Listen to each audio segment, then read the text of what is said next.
Woo! I learned one thing when I covered a shitty Eagle passing game. Well, when I tune on a game like I did last night, I forget what a great passing game looks like. When I covered a shitty Eagle passing game and that noodle arm quarterback in Philly, dink, dink, dink. I'm watching something last night that was spectacular. Hey, you want to see a passing game? You want to see a true NFL passing game? You watch those two football teams that you saw last night. Not that bullshit you watch in Philly every Sunday. Dink, dink, dink, dink. 114 yards, 2 touchdowns, and 42 yards. Dink, dink. I mean, I found out, and I'm watching this game last night, and I'm going like this. Holy shit. That's what I'm talking about, man. Those were offenses last night.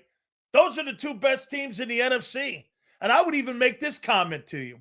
The three best teams in pro football this year are the Seahawks, the Rams, and the Denver Broncos. The rest of you guys are grabbing crumbs.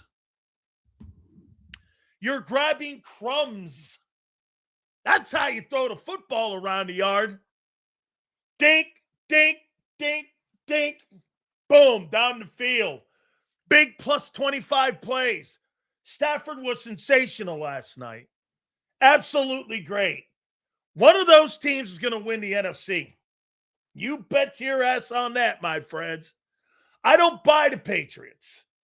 I don't buy really any of the other teams in the AFC except the Buffalo Bills. I think the Bills and the Denver Broncos are going to play in the AFC Championship game. Do me a favor, guys. Please hit the like button. Super chats go to the top here on this Football Friday. 457 yards passing by Stafford. By the way, I came away with those two teams last night, and I learned more about Seattle than I did the Rams. I did. I learned more about Seattle. And for whatever reason, do you know who has won more football games in the last 2 years? That has been Sam Darnold. Sam Darnold has won more football games in the last 2 years in the regular season than any quarterback in the league. And this guy was a cast-off. Man, if you're the Jets or you're Minnesota and you're watching this guy, and you got Justin Fields and you got J.J. McCarthy in your house, and those are your fucking quarterbacks, you got a massive problem, man. Darnold's by far better than those guys. I am also having a tough time doing this. You know what I'm having a tough time doing? Calling Sam Darnold a good football player. By the way, a year ago, when that was his very first playoff game, was it not? How did Jalen Hurts play in his football game's first playoff? He was horrible. Did he learn from playing in his first playoff game? He got the shit pushed in by the Buccaneers in his first playoff game. Okay? That's not a narrative on Sam. The narrative on Sam is he's a stiff. He's been fired from numerous teams. Last 2 years, this guy's put up tremendous numbers and wins. Sam Darnold wins games. This guy fucking wins. By the way, you see this here? Glazing? How many people would glaze 26-6? How many people would glaze 26-6? 26-6. He says that's glazing. Nobody's won more. By the way, Darnold's a better passer than your boy. By far from the pocket. That guy has more skill than Hurts will ever have from the pocket. Ever. Ever. Ever have. And by the way, let's not forget something else with Darnold. Darnold was with the Jets. Hurts was with the Eagles. Difference in organizations. Darnold was with the Carolina Panthers. Hurts was with the Eagles. He gets into two good places with decent coaching in Minnesota and in Seattle, he's a winner. Organizations let quarterbacks down all the time. You put better players around them and better coaches, you get a better result. By the way, I'm not a Sam Darnold guy. I still have a tough time with his name coming out of my mouth here saying that guy's good. But his numbers speak to it. And to Sue, his winning speaks to it. He's 26-6. Okay, he's 26-6 on two different teams. You can't say he's not it. He's 26-6 on the Vikings and Seahawks. He's done it in two different places.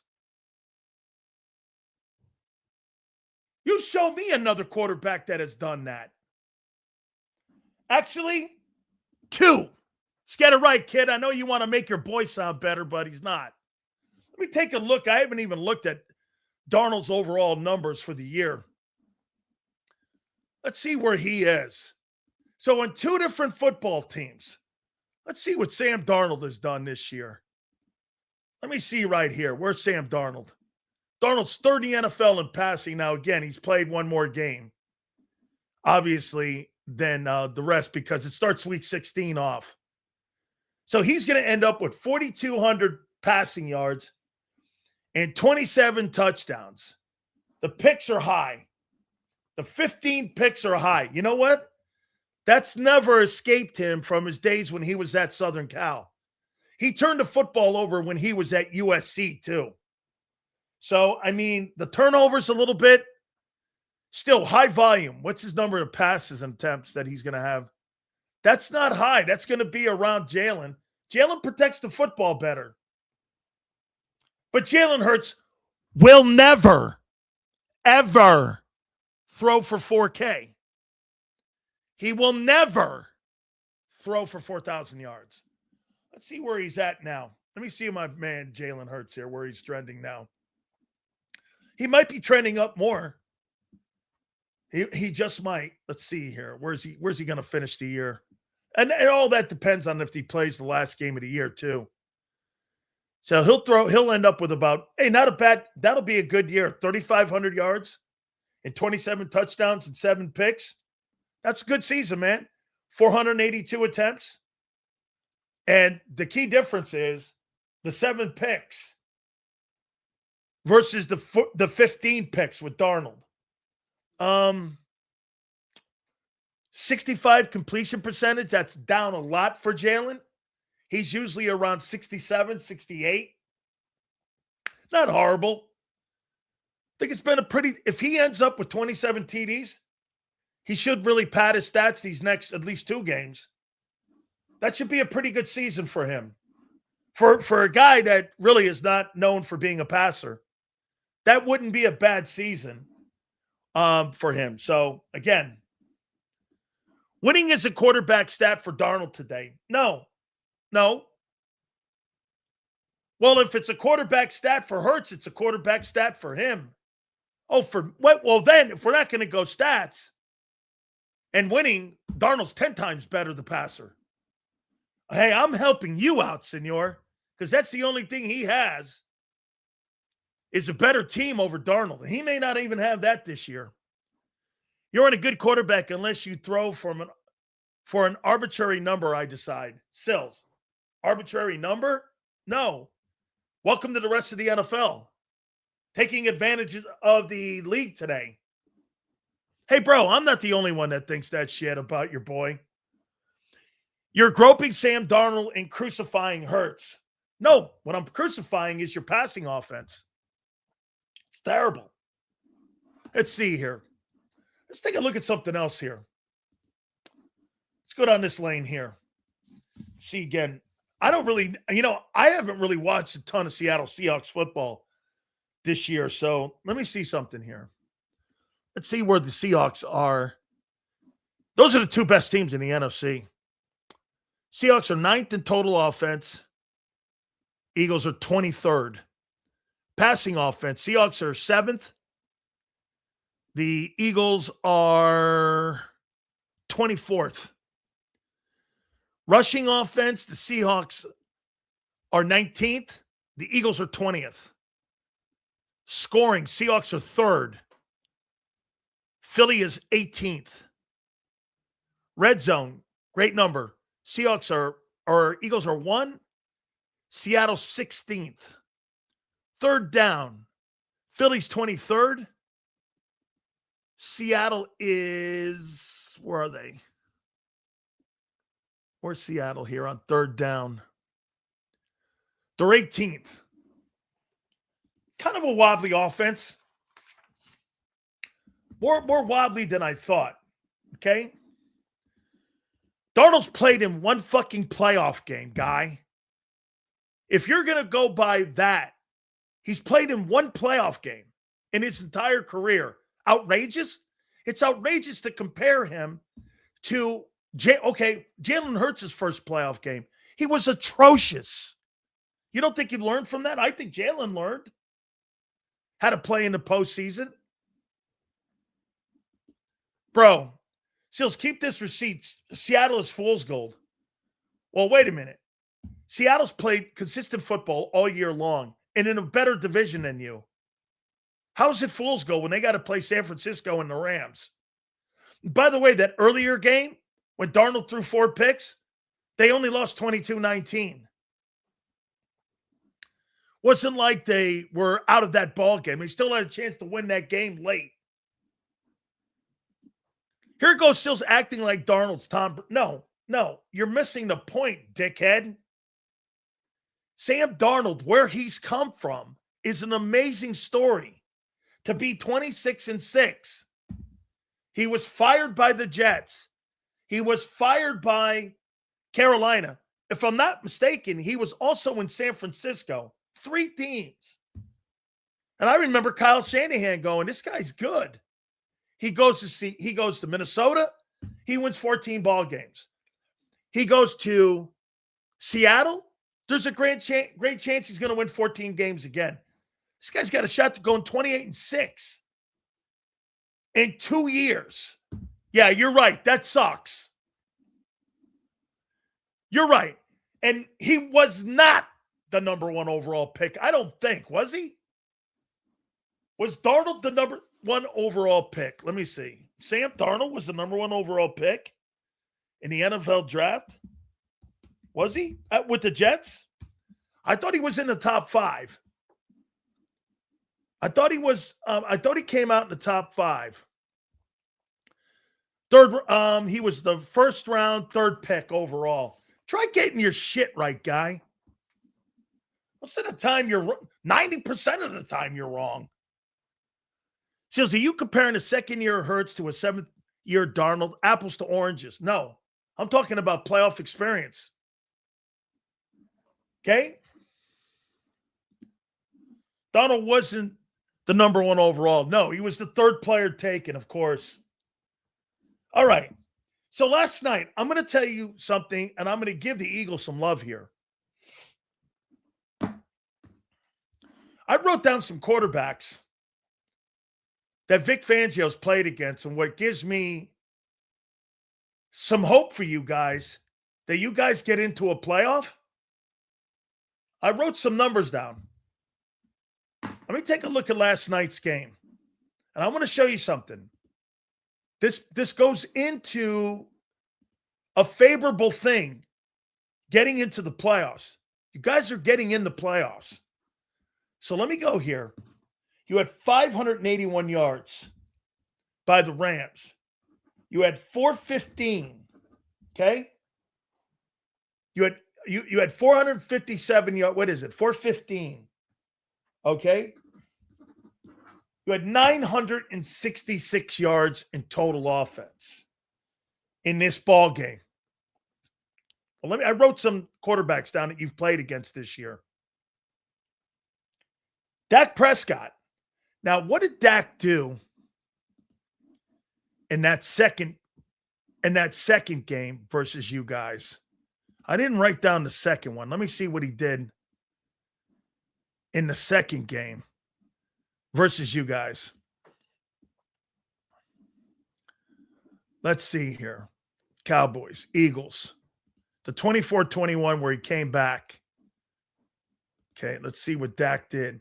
Dak threw for 354 in the second one. That's an outlier. I'll explain. These numbers are going to help you. Okay? So Dak in the first game threw for 24-34 for 188. Mahomes was 16 of 29 for 187. Stafford was 19 of 33 for 196. Mayfield was 22 of 40 for 289. Herbert was 12 of 26 for 139. My point is, those quarterbacks aren't going to do that against the Eagle defense. They're not doing that against Vic. The 354 that Dak had, that's an outlier.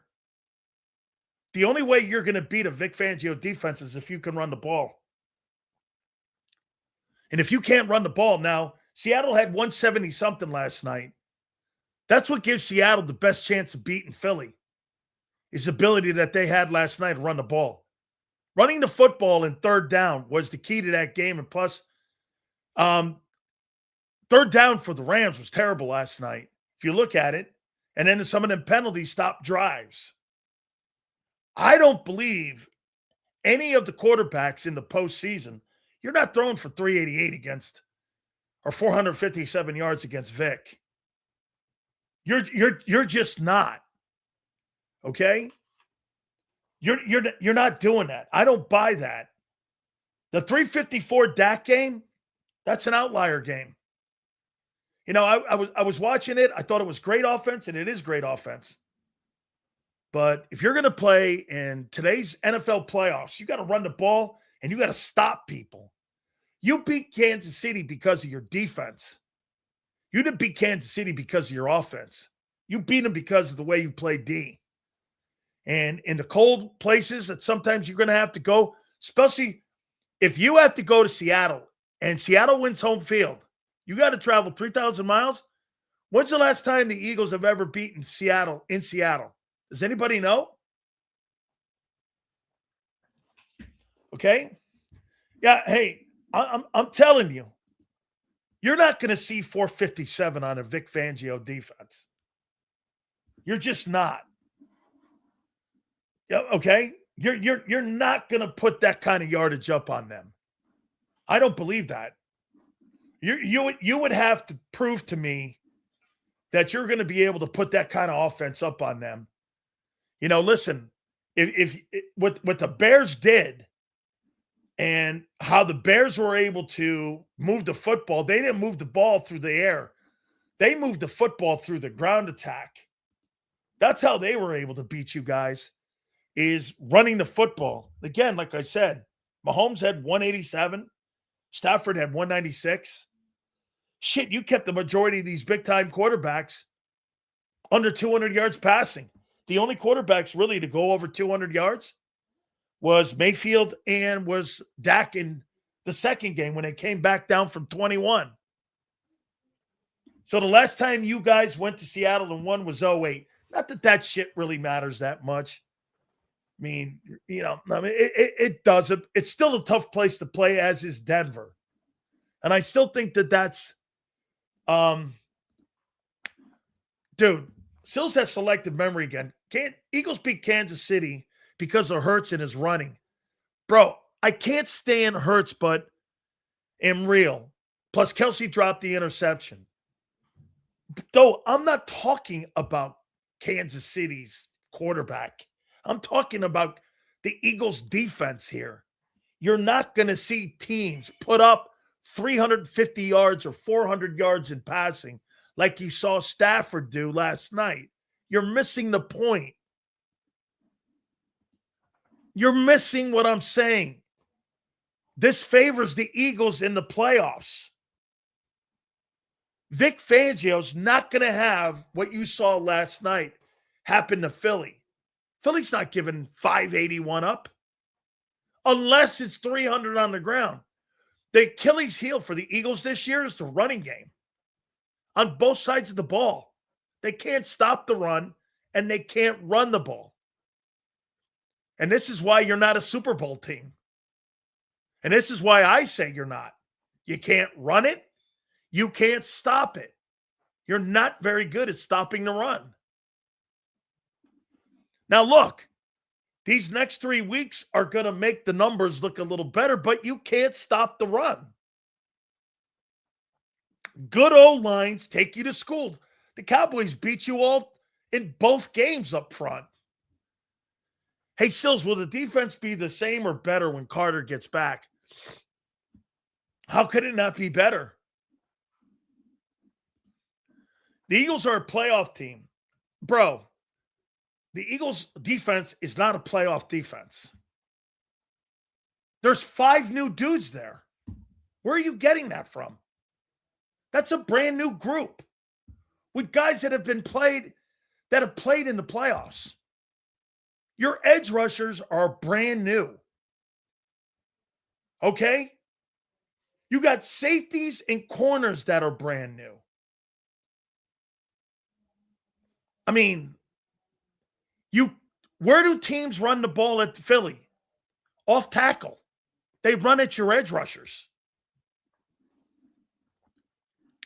Guys, Super Chats go to the top on this Football Friday. We appreciate it. Some great games this weekend, too. Some telling games. Vic doesn't use numbers advantages in run defense. He only uses it when he really has to. They have seen the Bears again. Hey, and they'll be ready for they'll use 6-man fronts. That sounds about right. You're right, Brandon. I think you give Vic Fangio a second time to look at him. I think that'll favor them. Hey, listen, against the Bears, I would take you over Chicago in Chicago. I would do that. Absolutely. I'm late. So let me hear about those bum Rams, and you honey glaze our defense will get us back to the Super Bowl. Book it. Rams not – bro, this whole entire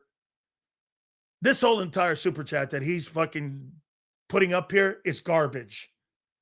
The Rams have played 10 times more consistent football the entire year versus your fucking garbage offense.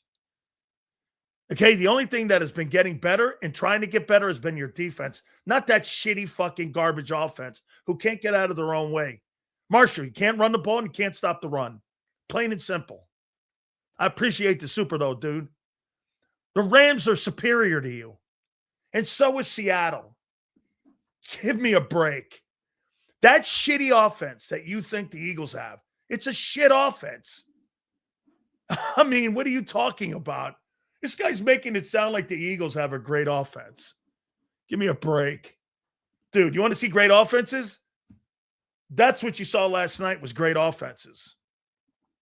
Not that shitty fucking offense in Philly. Now, again, I don't think you're going to put those kind of points up on Philly's defense. I don't. Rams ain't superior to fucking shit. We beat that doesn't matter. Next 3 weeks will tell how Vic will handle run. Washington and Buffalo. Washington can run the football. What you did earlier in the year with the Rams when they outplayed you completely means nothing even on the Rams side. Nothing. Seals, the key to good playoff defense is sustaining drives on offense. The defense is 4th in sacks since the bye. Bend but don't break. I think they're getting better. I do. I think the Eagle defense is getting better, especially in the pass defense. I think they're getting better. I learned both the Rams and Seahawks defenses are. How do you know that you're looking at superior offenses? Okay? How do you know you're not looking at superior offenses? And these two offenses are, I don't really think Seattle's an offense. The Rams have the best offense in the NFC. Okay? And by the way, what did you guys have in that Rams game? Let's see what you guys had in total offense in that Rams game against that Ram. If you want to use that Rams game, let's see what you guys did in that Rams football game and what you did in total offense against them. Let's see here. What did the Eagles put up? They held you under 300 yards. You had 86 yards rushing in the ball game. 86 yards, and you had 17 first downs. And they held you to 60 plays. I don't know. They shut your run game down. They shut your run game down. Seattle went for 174 last night. I know. Winning is irrelevant, I guess. No, what you did earlier in the season's irrelevant. Remember in 23 when the Bucs, you beat them and the Bucs cleaned your clock? The team you saw in September won't resemble the teams you see in December. 49ers win all 3 games, number 1 seed. Could be. Is that right? For 10-4. Seattle would have to drop a game. San Francisco could get the number 1 seed still. That's available for them. They could still win believe it or not, they could still win the NFC West. Yes. They're still in the mix for the NFC West. They played the Colts on Monday night. Only thing is shitty is you reading that whole super chat was read out of context. Our defense will get us to the Super Bowl. Well, let me go back then. Let's see here. Put that other one back up for me then, Xander. By the way, Marsh, appreciate you doing that, man. I'm late, so let me hear about those bum Rams, you honey glaze. Our defense will get us back to the Super Bowl. Book it. Rams not good. What's your next team? How you doing? My next team is the Rams. I'm not wavered. They're still better than you. Sills, isn't it nuts that the Rams may finish 3rd in the West? Yeah, the West is a great division. Rams had the tougher schedule. They won the division a year ago.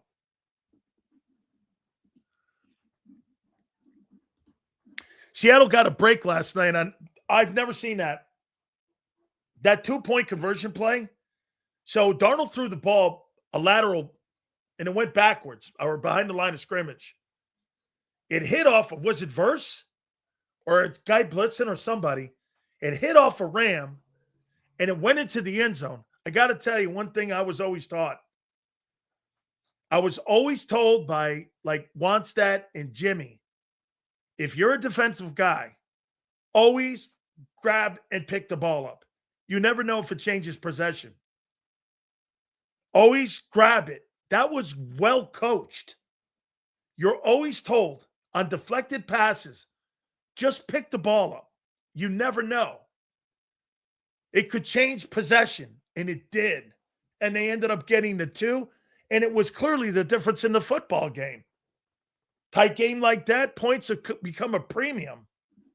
I've never seen anything like that play before. That was a wild play last night.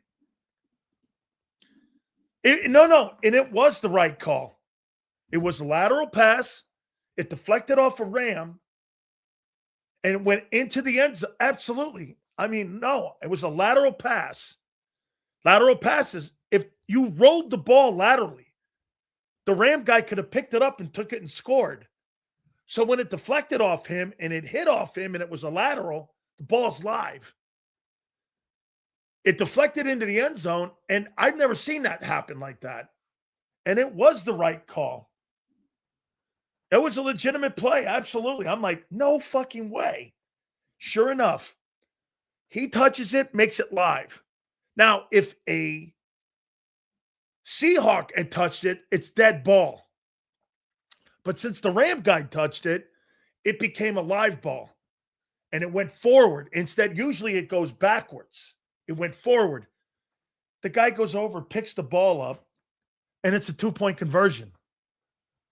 Brilliant. Brilliant coaching to tell the kid, always teach him, pick the ball up. You never know if possession changes. Okay? The guy who picked the ball up was an IA. No, you're told to do that, though. Okay, you're told to do that, but it never turns out that you change possession. That time it did. I mean, it was just an awesome play, man. I mean, and the referees were right to go back and look. Okay, the Rams didn't play a tougher schedule than the Eagles. I didn't say that. I said they played a tougher schedule than the fucking Ram or the 49ers. We were talking about the 49ers winning the West. Nobody said they played a tougher schedule than the Eagles did. The Eagles won a Super Bowl. Of course you're going to play a tougher one. It's not what we said. The Rams have a habit of letting the Rams do one thing that the Eagles don't do. The Eagles have a lead on you. Now, again, I think the Cowboy game was an outlier when you surrender 21 points. That's so not you. There were a couple things that happened this year to your team that Eagle teams don't traditionally do. You gave up almost 300 yards in rushing against the Bears. You gave up a 21-point lead. That's all I need to know about your team. You're capable of losing leads, and you're capable of being run on. And as a matter of fact, most teams have run the ball down your throats this year to the tune of 135 yards a game. You get 135, 140 yards like that run on you, anybody can beat you. You can't run it. And the other fact is, you're one of the best teams, or worst teams, I should say, in 3-and-outs on both sides, defense and offense. You can't stay on the field, and you can't get off the field. And you can't run the ball, and you can't defend the run. That's why you're not an elite football team. Yes, that's right. Okay? Tells it how it is. No. You're capable of beating anybody. You're capable of losing to anybody. A year ago, that wasn't the case. You're not losing to shitty teams. That team last year was not losing to anybody shitty. That 22 team really, outside, if I'm not mistaken, I think you guys lost to was it the Jets? That was probably the last shitty loss going into this year, where you've had these wobbly games this year. Okay? But every TD last week was middle of the field. I took nothing away from last week. Nothing. I don't even bring it up. NFC's wide open? Yes. But traditionally, capable of beating anyone and losing to anyone. That's literally the entire NFL with high value analysis. Last year, that wasn't the case. Dick bag. It is one of the years that everything is wide open. I don't know who's winning the AFC. High value analysis. Here's another one. Somebody ran the ball down your throat for 300 yards. You lost a 21-point lead, and you've beaten two teams that have winning records in the last 8 games. How's that for you? What do you think? Not true. We beat the Raiders. We're back. I love that. Yeah, because you're preying on our downfall. Yeah, that's what I want to do. Prey on your downfall. No, I'm making you realistic. Even when you don't want it, you will be taught how to be realistic and how to be a fan of the game. That's what we're doing here. Glazed donuts. I love you the most, because what we have to do is recondition you. All the glazed donuts. Seals Max said, looking at all the teams in the playoffs, the Eagles and Rams, the only ones with the most experience. Okay, experience. That's funny. I remember that the youngest team in the National Football League won a Super Bowl. I remember Jimmy saying that when they played the Bills in the Super Bowl. And the Bills had been to 3 Super Bowls in a row. Or they had been to 2 Super Bowls in a row.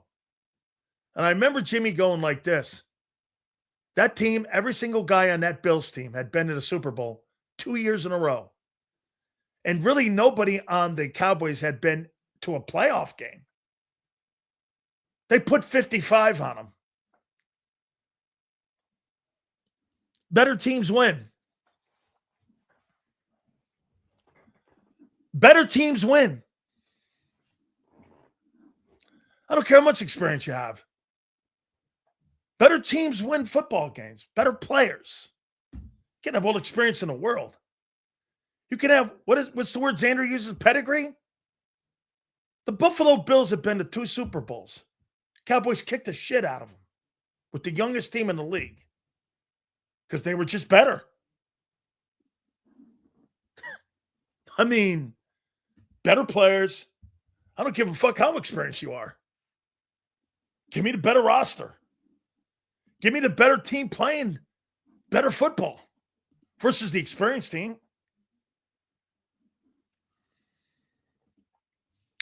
Seattle's is the most well-rounded team in the NFC. Sam Darnold showed me something last night that he could fight out of problems. Something he couldn't do a year ago. Throws picks. I think he learned from that disaster playoff game a year ago. Better teams win unless a team loses and has more passing yards. I have no idea what that is, but usually from this guy here, Professor Diddlestick, usually has some of the worst takes on the planet. So Professor Diddlestick, I have no idea what the fuck you're talking about. Sills, there's no offense in the NFC who can. No, I agree.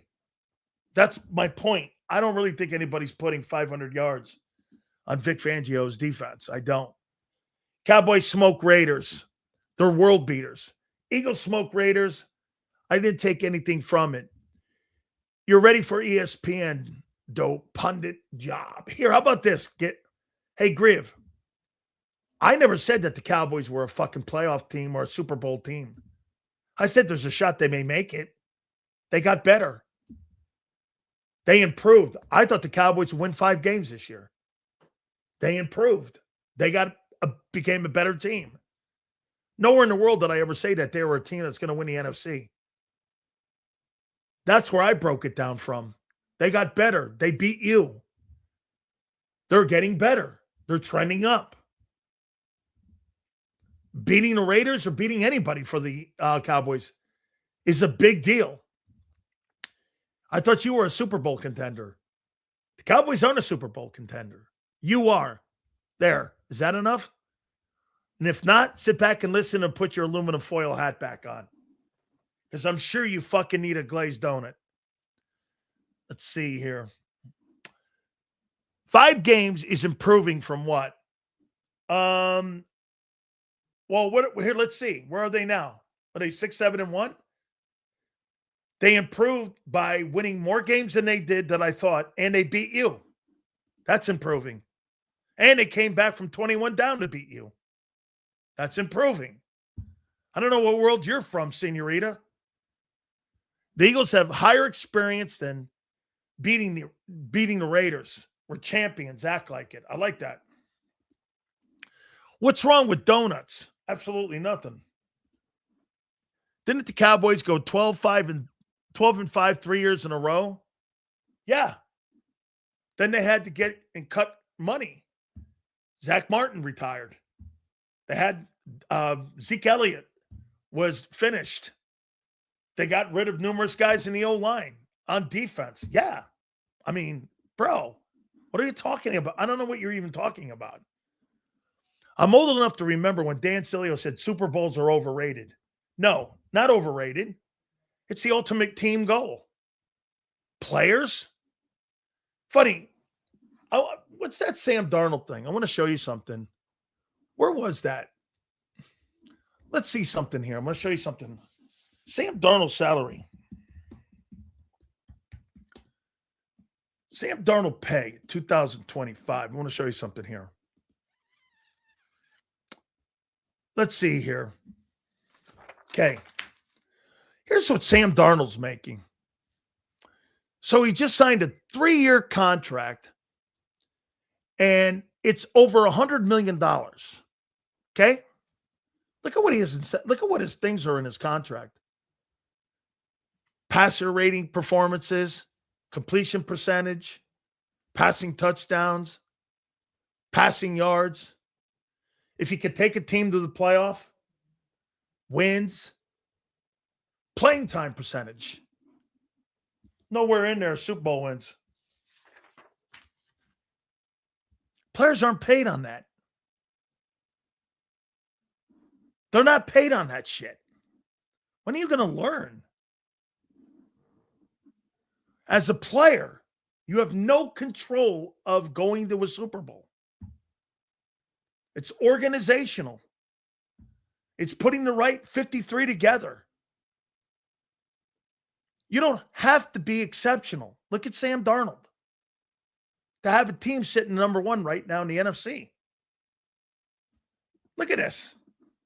Sam Darnold, right now, is the number one seed in the NFC playoffs. You think he's exceptional? He's the number one seed. I thought you had to be exceptional. Look at Bo Nix. Bo Nix exceptional? Bo Nix ain't exceptional. Two okay quarterbacks have the top teams in the NFL. Huh. Now, one of those guys are elite quarterbacks. Darnold or Nix. How can that be? Well, if you're on a good roster, you're in a good organization like John Schneider has in Seattle, and what you're seeing with Sean Payton doing in Denver, you don't have to have an exceptional quarterback to go to Super Bowls and win them. My point has been proven this year in 2025. You don't have to have an elite quarterback to have the top seeds. Who's the two teams right now that lead their conferences? They're not elite. You don't have to have an elite quarterback. You have to have an elite roster. So let's get that right. I know that's so hard for you to hear. You think if you have the number one seed and you go to a Super Bowl, you have an elite quarterback. You don't. These guys are proving my point. If you got a good team, you got a good defense, and you can run the football, which both teams can do, you got a great shot at winning your conference. I mean,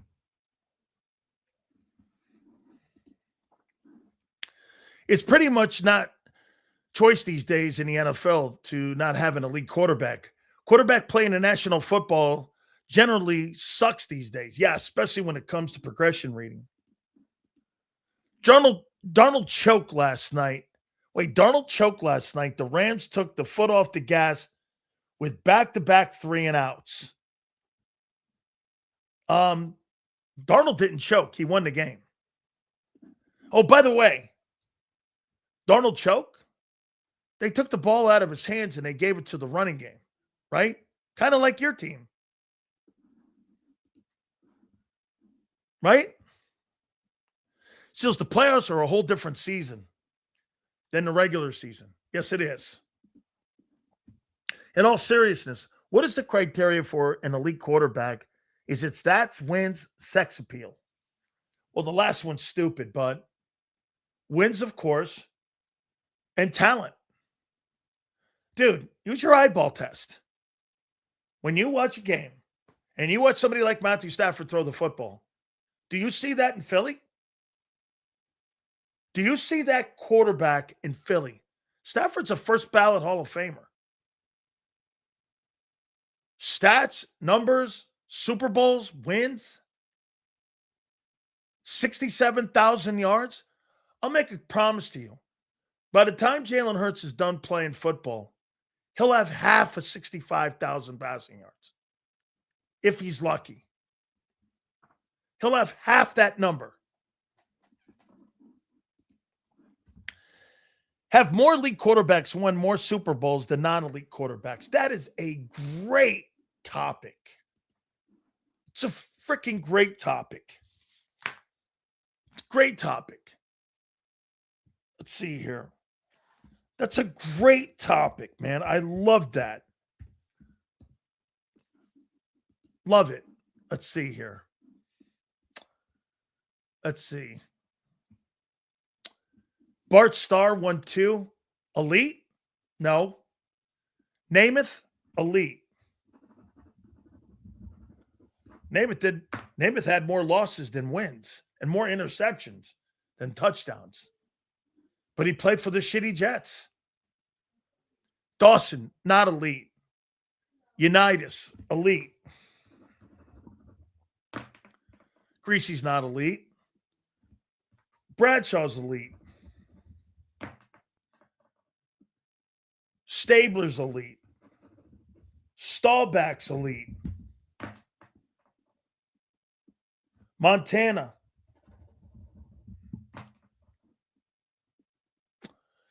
Theismann's not elite. Plunkett's not elite. McMahon's not elite. Williams is not elite. Sims is not elite. Rippon is not elite. Aikman is not elite. Favre is.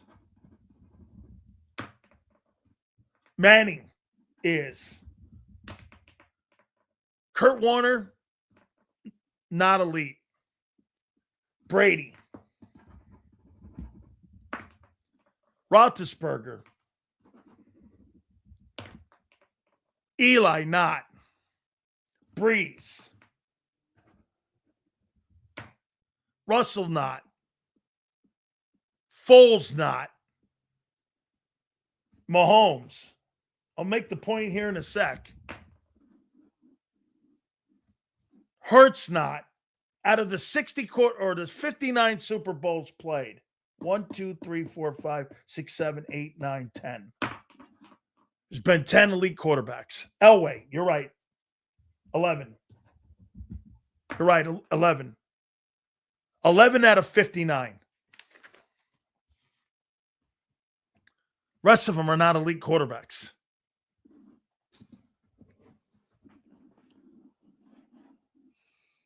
You think Russell Wilson was an elite quarterback? I don't. I think Russell Wilson was a really good player. Dude, you could be really great. I mean, a really good player. Kurt Warner was not an elite player. Kurt Warner was a really good player. Kurt Warner's like Peyton Manning's in there. Yeah, you're right, 12.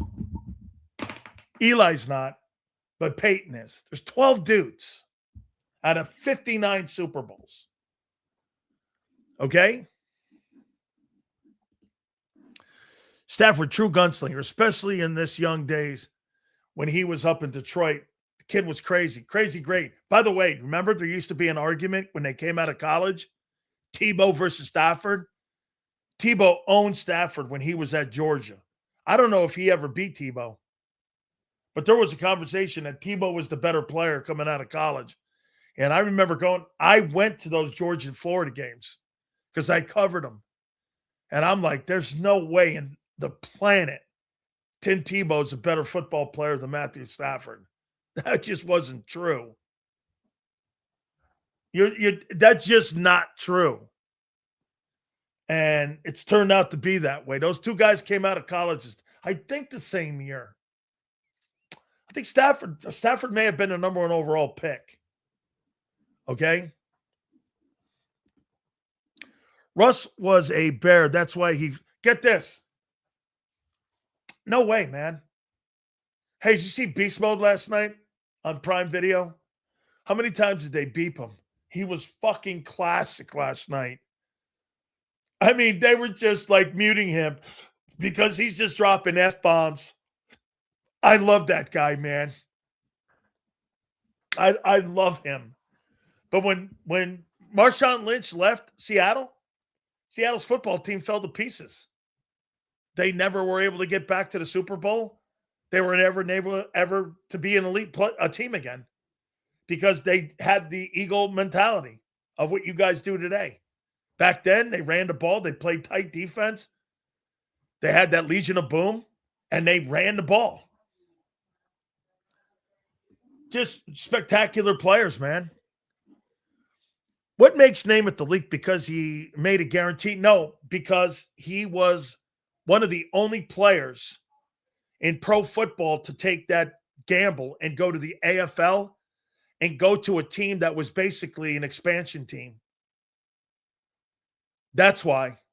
Remember something, Wayne. He went to the AFL.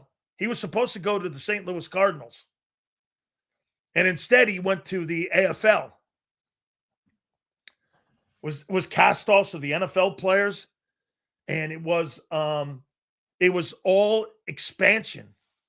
They weren't very good teams in the beginning. And when Namath got there, he transformed that team so that they would go on and they beat the Baltimore Colts. That Colts team was one of the best teams in the league at the time, if not the best.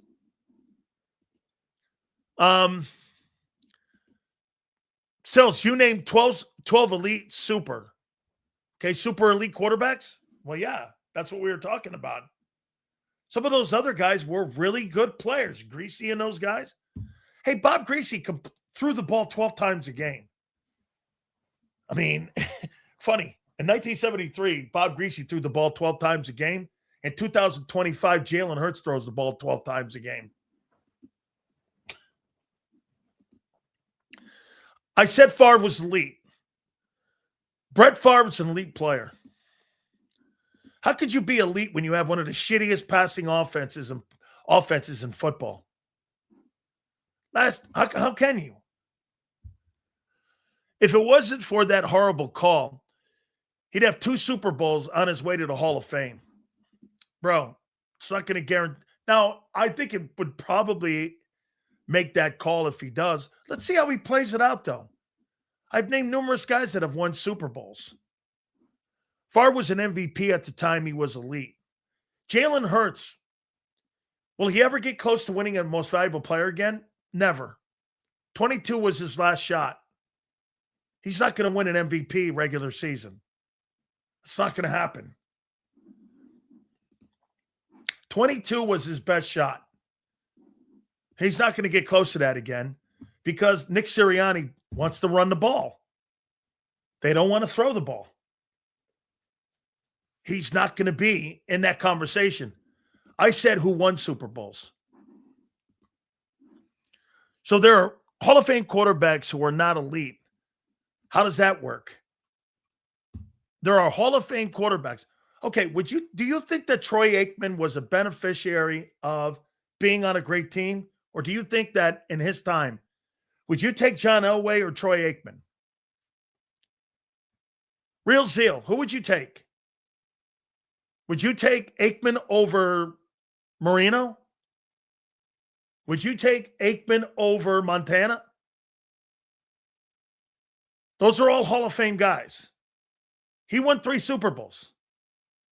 Troy Aikman. Would you take Troy Aikman over Peyton Manning?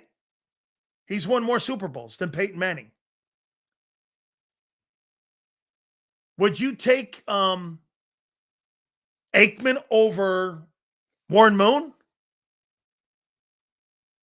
Would you take Aikman over John Elway or Jim Kelly?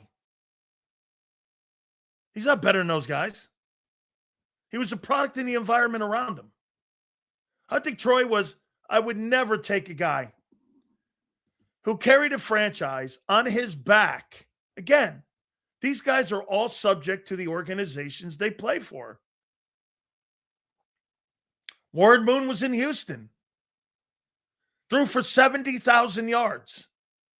You mean to tell me you think Troy Aikman was a more gifted player than Warren Moon? You'd be the only guy to say that. Warren Moon threw for 70,000 yards. Okay? Moon threw to a bunch of garbage yards. Those garbage yards are how he got paid. and how he kept the Oilers and the Vikings and Seahawks in playoff games because those organizations didn't build enough around him. What are you talking about? He had the greatest contract in the history of the league. Lee Steinberg said that when they put a contract together, he could never be paid lower than the third. And at the time, it was Marino, Elway, and it was Montana. He was never paid lower than those three guys at any time in his career. Garbage. Dude, Warren Moon is one of the fucking greatest players to ever play. Garbage. You have no idea. Anybody who says that Warren Moon had a garbage career has no idea about what football is. What a fucking crazy comment. Dude, are you fucking nuts? Sills, what about the man on the moon? Was it Warren that first landed? Absolutely. The first black quarterback, in my opinion, that became significant when it came to contracts. He was the first biggest and highest paid guy. That dude landed right in the middle of the National Football League at the right time. Dude, wow, look at him praising Moon. That's surprising me because you probably called him a monkey. No, he's been on the program about what, dude? 15 times? Because he's a friend. You are a nobody. Warren, so let me ask you this here, Eric. I know that you go on the Twitter there and you're probably the same guy talking shit to Puka Nacua because you think he hates Jews because he made that comment that he didn't know or he did that dance. And you probably think he hates Jews too, but he doesn't. He's a good dude. And I believe him when he apologized.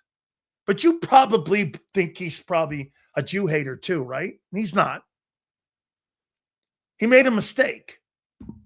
Warren Moon's been on this program 5 times. So a guy that you think that I called a monkey, you think he'd come on this program?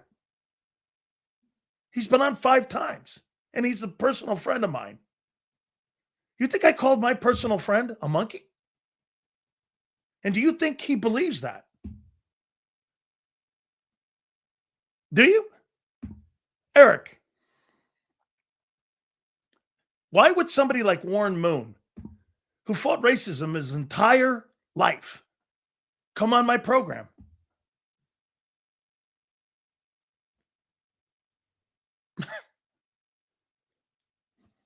Sometimes you should watch the guests like Doug Williams and Warren Moon who come on my program.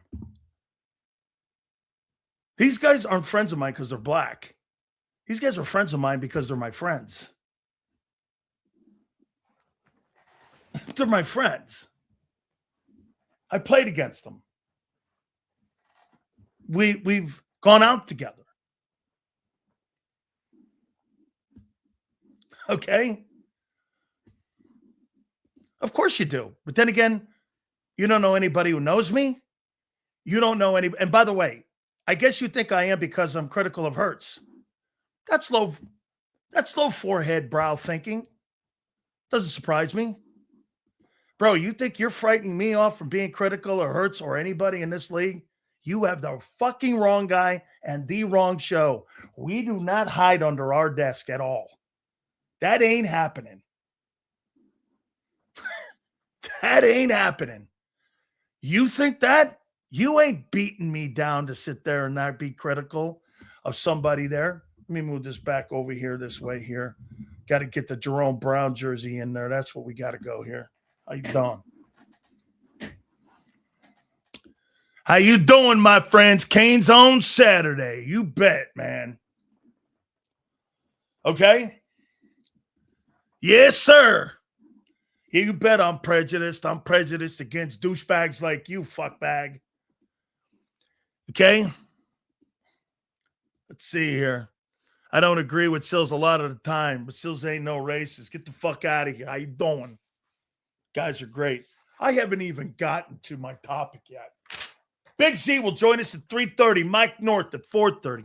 The legendary Philly Godfather will join us. What a big weekend in the NFL. I cannot wait. I am jacked. Okay? I am jacked. Listen, here's my boy here, man. These fucking new people. They don't know their ass from their brain, I swear. M. Reyes and I, man, we have fun going back and forth. By the way, I dig this dude. Because you know why? He's here every day. Okay? Every day. Warren Moon has been on this show several times. I think it's 5, Greg. Okay? I think it's 5. Still's not a racist. Now, I don't know what that means, and I don't want to know. Okay? I don't want to know. I think 32 teams have won by elite quarterbacks. Interesting. That means half the Super Bowls were won by non-elite quarterbacks. Although there are some who are close to elite. Yes. Half the super. Dude, you don't have to be an elite quarterback to win a Super Bowl. Jeff Hostetler. Okay. Hey, Sue, maybe you could tell me what BBC means. I'm sure you know. I'm sure you know. I don't know. Okay. Maybe you could tell me, Sue. Liberals don't hear what they want when they're a racist. Not sure what that means. Sills, hey, by the way, you see that kind of comment there? I love those guys who call me that. They get shut down every fucking week with my friends that come on here. Sills giggling like I'm not. Bro, stop talking about something that's like probably weird. All right. So, I haven't even told you my prediction in today's game yet. Give me some scores. Yeah, let's get off that one thing there.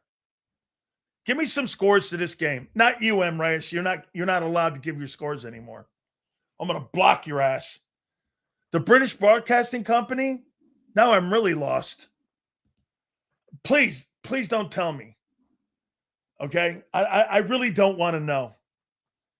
All right? Give me some scores. All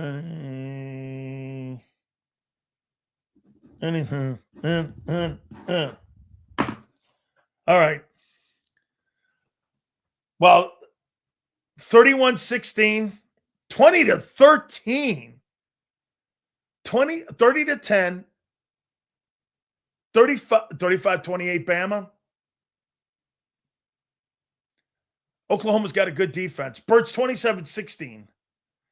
41-17. I'm crying. Come on, Sue. You got to be telling me, man.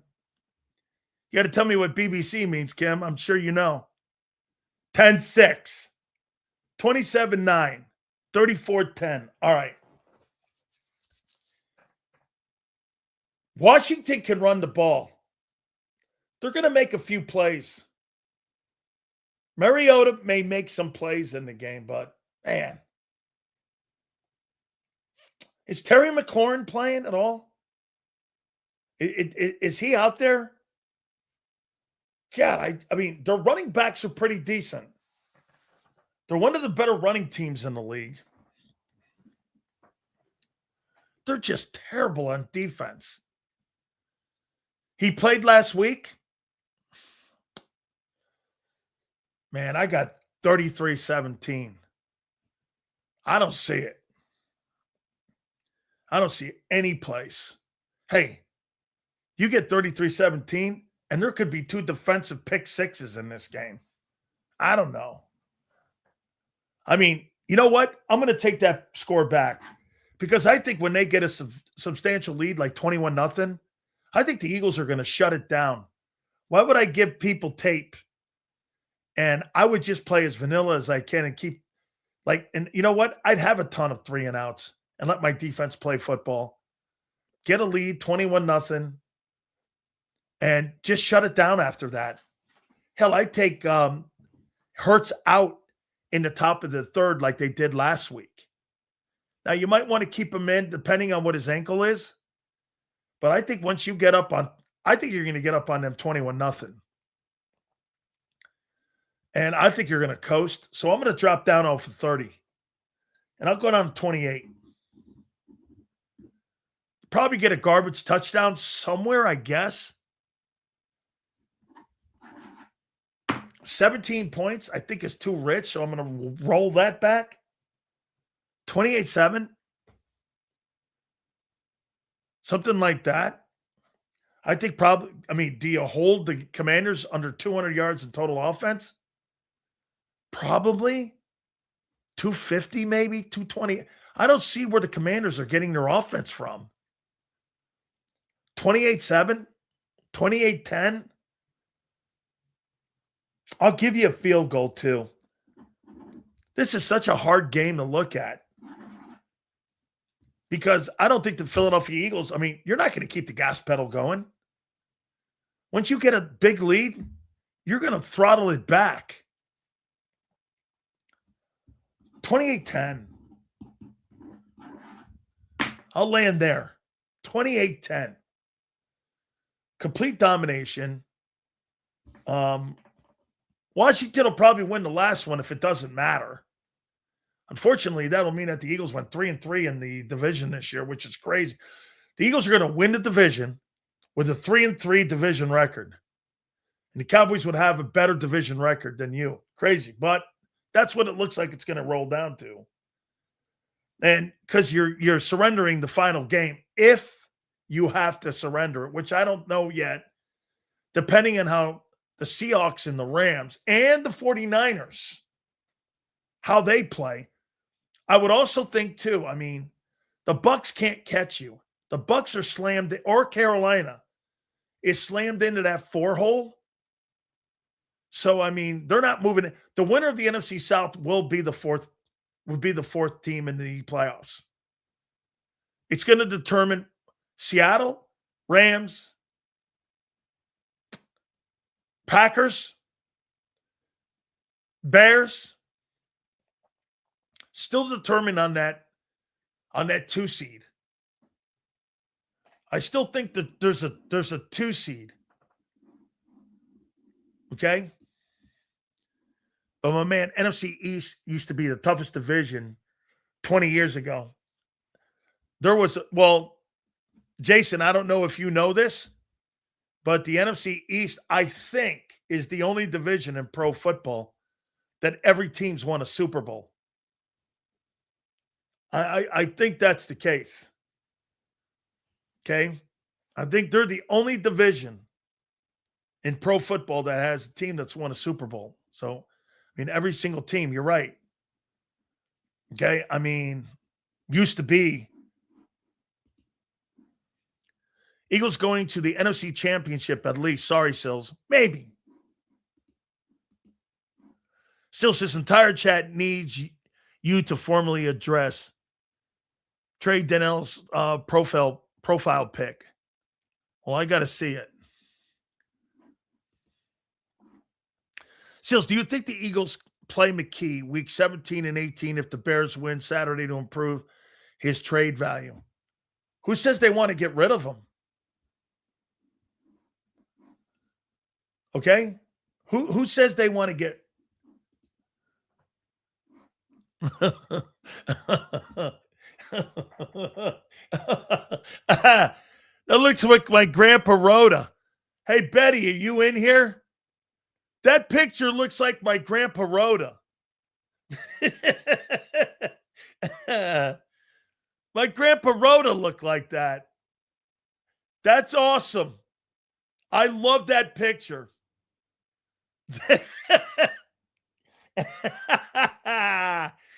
That is a fabulous picture. Look at that thing, man. I love that pic. That looks like my Grandpa Rhoda. My Grandpa Rhoda was like that. Yes, sir. All right. Dude, look at that. Well, Italians and brothers, we're the same. What are you talking about? Black Sills. Yeah. Fucking hilarious. Sicilian. There you go. Look at that. That's hilarious, dog. Very creative, too. Thank you. Actually, that's funny. What's your prediction for the Bears-Packers, Sills? I got the Bears winning that bad puppy here. Let me go over here. I'm taking the Bears in that one. No Michael Parsons. Yep, I'm taking the Bears too. I think the Bears win that game. Absolutely. Still's getting canceled for sure now. Yeah. I think that's hilarious. Got to put a wave on him. No, you got to put cornrows on it. Do that one. I'd rather have the cornrows. If you're going to fix the hair up, do the cornrow hair. I'd rather have that. Still today, Reggie White. Oh, my God. No way. Reggie White would have turned this barbershop debate all the time. Bruce Smith. Oh, Bruce Smith was fabulous. Bruce Smith was a great football player. He ain't Reggie. He's not Reggie. He's just not Reggie. Nicest guy, great player. Two greatest defensive players in pro football history are Lawrence Taylor and that dude right there. And I told you, and I tell you guys this all the time. If you want to take LT, I'll take Reggie and I'm good. Reggie was a game wrecker. I've never seen a guy dominate a football game like that from the D-line position. Just fucking insane. Man, was he good. I don't think he was as good in Green Bay as he was in Philly. I thought he was a good football player in Green Bay. I mean, I thought he was an exceptional football player in Green Bay, but nothing like his time when he was in Philly. He was so fucking good, man. I want to show you guys something, how great this guy was.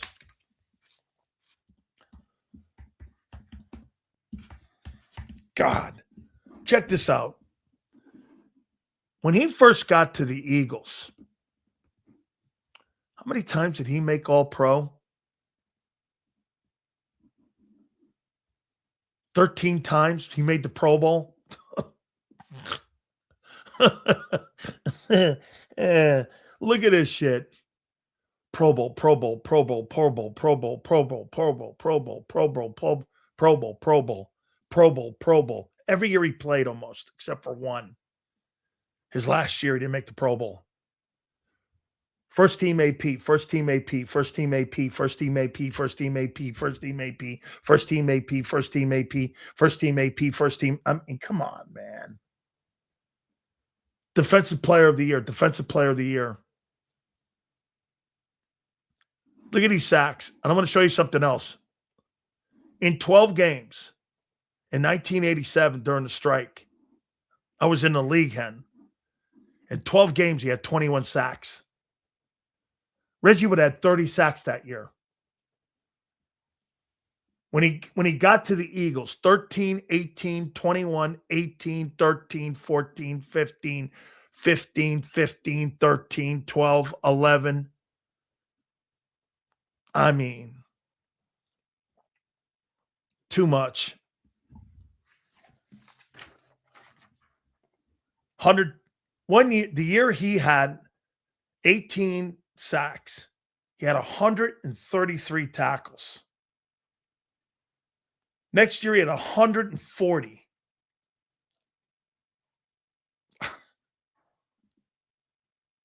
In 16 games. Ain't nothing like that dude, man. I mean, Reggie averaged a sack per game his entire Philly career. Whew.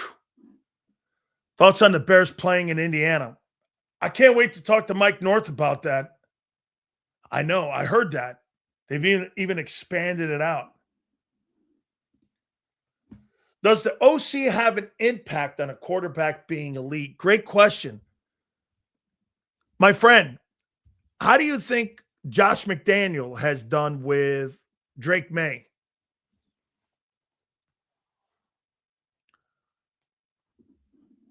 Okay. How do you think?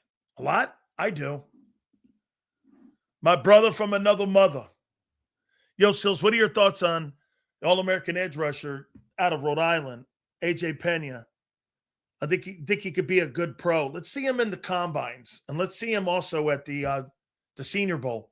He's been invited to the Senior Bowl. Let me see him go up against some of the SEC offensive linemen. I get a good sense of how those guys look when they go to the Senior Bowl. Like when I saw the kid from Marshall last year, what's his name, Mike Green, and I saw how well he did at the Senior Bowl, I knew he was going to be a football player. He'd probably go pretty high in the draft, top 3 rounds. I thought he'd go in the first round, but he didn't. So, yeah, I think absolutely a great coordinator. I mean, I think North Turner did everything he could for Troy Aikman to make him a great player. I do think that.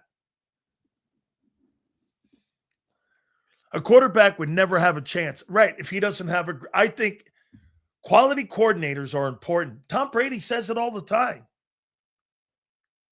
Okay? This kid Pavia just showed his immaturity. His stock probably going to fall. He's got New York Jets all over him. I mean, I don't think anything of that guy. Sills, does that mean Monken is not the right OC for Lamar? I think they don't do a very good job in the playoffs. I think during the regular season, I think Todd Monken does a heck of a job with him. But just like with Jalen Hurts, if Lamar throws the ball 38 times in a game, Baltimore's going to lose. If he's around 25 attempts, they're going to win. That means they've got to be creative more in the run game. They got to run the ball more in the playoffs. Why have Derrick Henry on your foot? By the way, let's see what Derrick Henry did coming off a 1,900-yard year. Let's see if he had a better season than Barkley. Barkley right now, I heard John McMullen on Birds 365. I heard him say that Saquon Barkley is like last in almost every category when it comes to running the ball. So right now, Derrick Henry's 5th in rushing. What is he in the AFC? He's fourth in the AFC in rushing. And he's 31. Let's take a look at him. He's going to rush for 1,400 yards, 4.8 carries a game, and 12 touchdowns. Don't ever talk to me about Saquon Barkley being in that guy's room. This guy may go for 4 straight years of 1,500-plus yards. And how old is he? He's 31. Come on, man. He's 31 years old. And he's going for 1,400 yards. I mean, King Henry's a motherfucker. Look at this, man. And what I love about it is they dropped his carries down from 350. And they preserved them. That's smart. That's how you get your money's worth. 283 carries this guy's going to have this year. Right now he's at 233 for 1,100 yards. But here's the difference between him and Barkley. He's going at 4.8 a carry. He's got 10 touchdowns right now. Talk to me about Derrick. When you guys were debating like that Saquon was a better player, I'm like, that's not the truth. Bad organization. Absolutely. His quarterback was Ryan Tannehill. Dan, great tribute of respect for Reggie, the best football. Hey, listen. I've never seen anything like him. When you put him on film and you watch him do that hump move, it's like Jabbar Skyhook. I've never seen another player do it.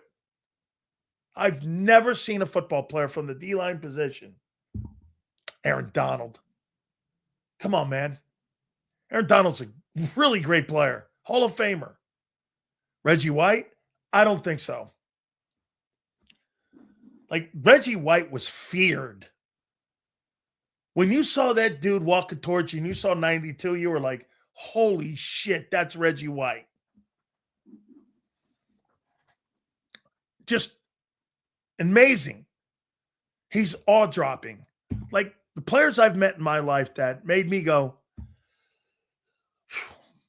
there are not many. Larry Allen, offensive lineman for the Cowboys, just an earth mover. Reggie White, Lawrence Taylor, Montana.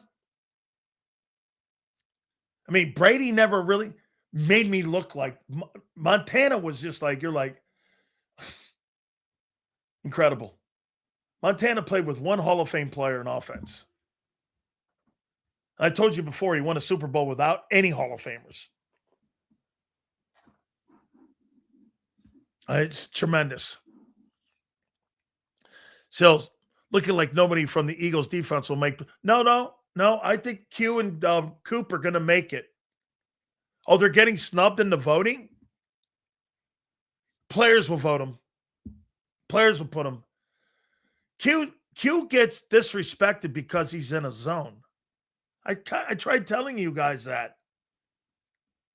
Q's going to get. Well, then again, listen. If Shedeur Sanders is making the Pro Bowl, it's not a real Pro Bowl if Sanders is making it. He's only had 3 starts. So if the fans are putting him in, but the ones like the NFLPA, the AP, all that, Coop will make it, Q will make it. Probably Jordan Davis will get some consideration. I don't know if he'll make the Pro Bowl, but I voted him. See this again? Now I see you got a lot of love there. It's in your contracts. You make the Pro Bowl, you get a $250,000 bonus. Players care. Lane Johnson cares. Bond will make first team All-Pro. He will. So who's the best football player you've ever seen? No stats, just talent. LT. Lawrence Taylor is the best. Kobe's not getting any love for that. And that's not going to happen. He missed too much football. And Lawrence Taylor. He's the best football player I've ever seen. It's just changed the position, dominated games without being on an offensive side of the ball. Him and Reggie. Oh, now? Who's the best player in the game? It's Myles Garrett in Cleveland. Garrett's the best player in the league. Let's see where he's at right now, too, by the way. Let me see this here. Myles Garrett. Where is he? Myles Garrett. Here we go. Jesus criminy. He's got 21 and a half sacks. The next closest guy's 13, Brian Burns, who's a heck of a player. He's got 21 and a half sacks with 32 TFLs in 14 ball games. 57 total tackles on the number 2 defense in the NFL. That guy's the closest thing to Lawrence Taylor I've seen. He's a game wrecker. It's a damn shame he's in Cleveland. I think he needs one more to break it or tie it. Gastineau held it forever. But I think Strahan still has it. Who's the best offensive coordinator in the league?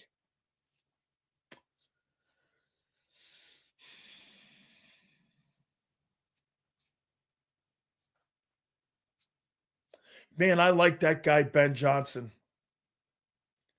With a limited quarterback in Chicago, man, I like him. I think McVay, but again, here's the one thing with McVay, like last night. You know, you got to close games out, dude. I think the guy in Green Bay's good too, Matt LaFleur. Shanahan's a good coordinator. Andy, obviously. Boy, that's a great question. Who's the if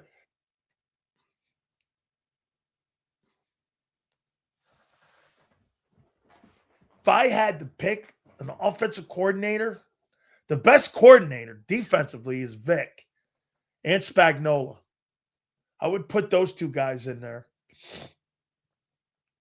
If I had to pick an OC, that's a great question. I don't know.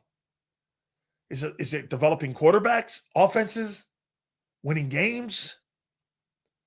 Man, McVay does a great job week to week, but I think he gets a little conservative sometimes late in games. You saw the 3-and-outs last night, right? Look how close that game was. You had 3-and-outs, and that cost the Rams the game. 3-and-outs, right? All right. Don't forget, Mike North will be with us at 4:30, and we will have our friend Philly Godfather also. That'll be at 5:30. Without further ado, going into a Saturday game. By the way, Big Z tonight, his Bama team goes into Norman. I think the Sooners are a 1.5 favorite heading into this game. I think they're a 1.5. Let's see what he says here. Without further ado, we bring our boy in. Big Z! Xander Krause, he joins us right now. What's up, Sills? How you doing, bro? What do you got tonight, buddy? Big football Friday. I feel good. I mean, look, Alabama's got to get back on track. They haven't been playing good. Ty Simpson starting off real strong, kind of falling off. Two good defenses tonight, Alabama, Oklahoma. I like Bama on the road here because I don't think they'll lose to them twice. But Oklahoma's playing good, well coached, good defense. It's going to be a good game, man. Going to be a good game. I'm looking forward to it tonight. OU's favored by 1.5 in this game. I just don't believe in that OU offense. I think they got a really good defense. Is that all it is in Oklahoma, though, 1.5? 1.5. But to me, I mean, you should be a 3-point favorite at home. So to me, that really says that Bama's favored going into this game. So I got Bama winning this game. Yeah. I got Bama winning like 24-21 tonight. I think it's close tonight. Yeah, I think I said like 21-17 earlier, where I do think the defenses are good. I don't think it's going to be an explosive offensive game for sure. So we'll see what happens. Still, it should be a good one, man. I'm happy that they're in the playoff. It's going to be good to watch them. So what'd you take away from last night, man? That was some ball game. Great ball game, man. Great football game. Great teams. Two really good teams in the NFC. You know, both have their faults. I'll say this. Both of them are better than the Eagles are right now. But I also came away with this. Both of those teams are very beatable. You know, that's kind of been the case of the NFL. And I guess in a way that's always the case for somebody's beatable. But, you know, I didn't come out of that game while feeling like the Eagles were inferior to them. You know, after watching them for, I don't know, what have we watched now? 13, 14 games this year. I did feel like both of them can be got, you know, with the right plan. If you have Vic Fangio up against those offense, you can slow them down a little bit. I mean, I feel like those teams can be got. But, look, there's no doubt those are the two classes of the NFC right now. Those are two good football teams. Matthew Stafford, to me, is the MVP of the league. And Darnold, you know, I didn't take as much as you did from Darnold. I'll just say that. Well, if we're going to count Hurts for winning, you got to count him for winning too. He's 26-6 on two different ball teams. I think that's very fair. I mean, a lot of people in here bitch to you all the time about your criticism of Jalen because of the winning. It's fair going down that road. I personally, you know, I probably gave too much credence to that because it's not a good way to analyze an individual player. So I'm not trying not to give it too much to Sam. He's a good player. The one thing I was thinking about that game two different teams, though, Xander. The one thing I was thinking about that game is that the confidence game that Darnold needed? I heard you say that. He's got a lot of pressure, a lot of narratives that exist on his name. A lot of baggage. Yeah, right. Where people have kind of talked about him as, oh, he doesn't handle pressure, he can't do it. Sometimes all it takes I is still think that. sometimes all it takes though is you yourself learning you can do it. You know, sometimes if you never accomplish it, sometimes you might believe some of that outside shit. You know, so I think maybe there's something to watch there if Darnold can learn from that. But Okay. it's really hard for me to fear Seattle with him. Still, I'm sorry, it just is. Okay. How about this? He shit the bed in that playoff game last year, right? Right? He more shit. Yeah, he did, but he more shit the bed in the Lions game. Okay. But He yeah, did. Do you think he fought his way out of that last night by throwing 2 picks and winning the football game? And I'll make this point to you too earlier at SoFi. He did throw 4 interceptions in that game. You know, however, get this, Xander. The Rams only won that game 22-19. I know. Remember, we talked about it when it happened. How do you have 4 picks and you lose and you win the game by 2 points, or you lose the game by 2 points? Remember, with a chance to win at the end. So, yeah, no, I mean, look, that's the weird part about that Seattle team. You know, there were so many good things to take from that game last night, and it really happened. Like, you got it all.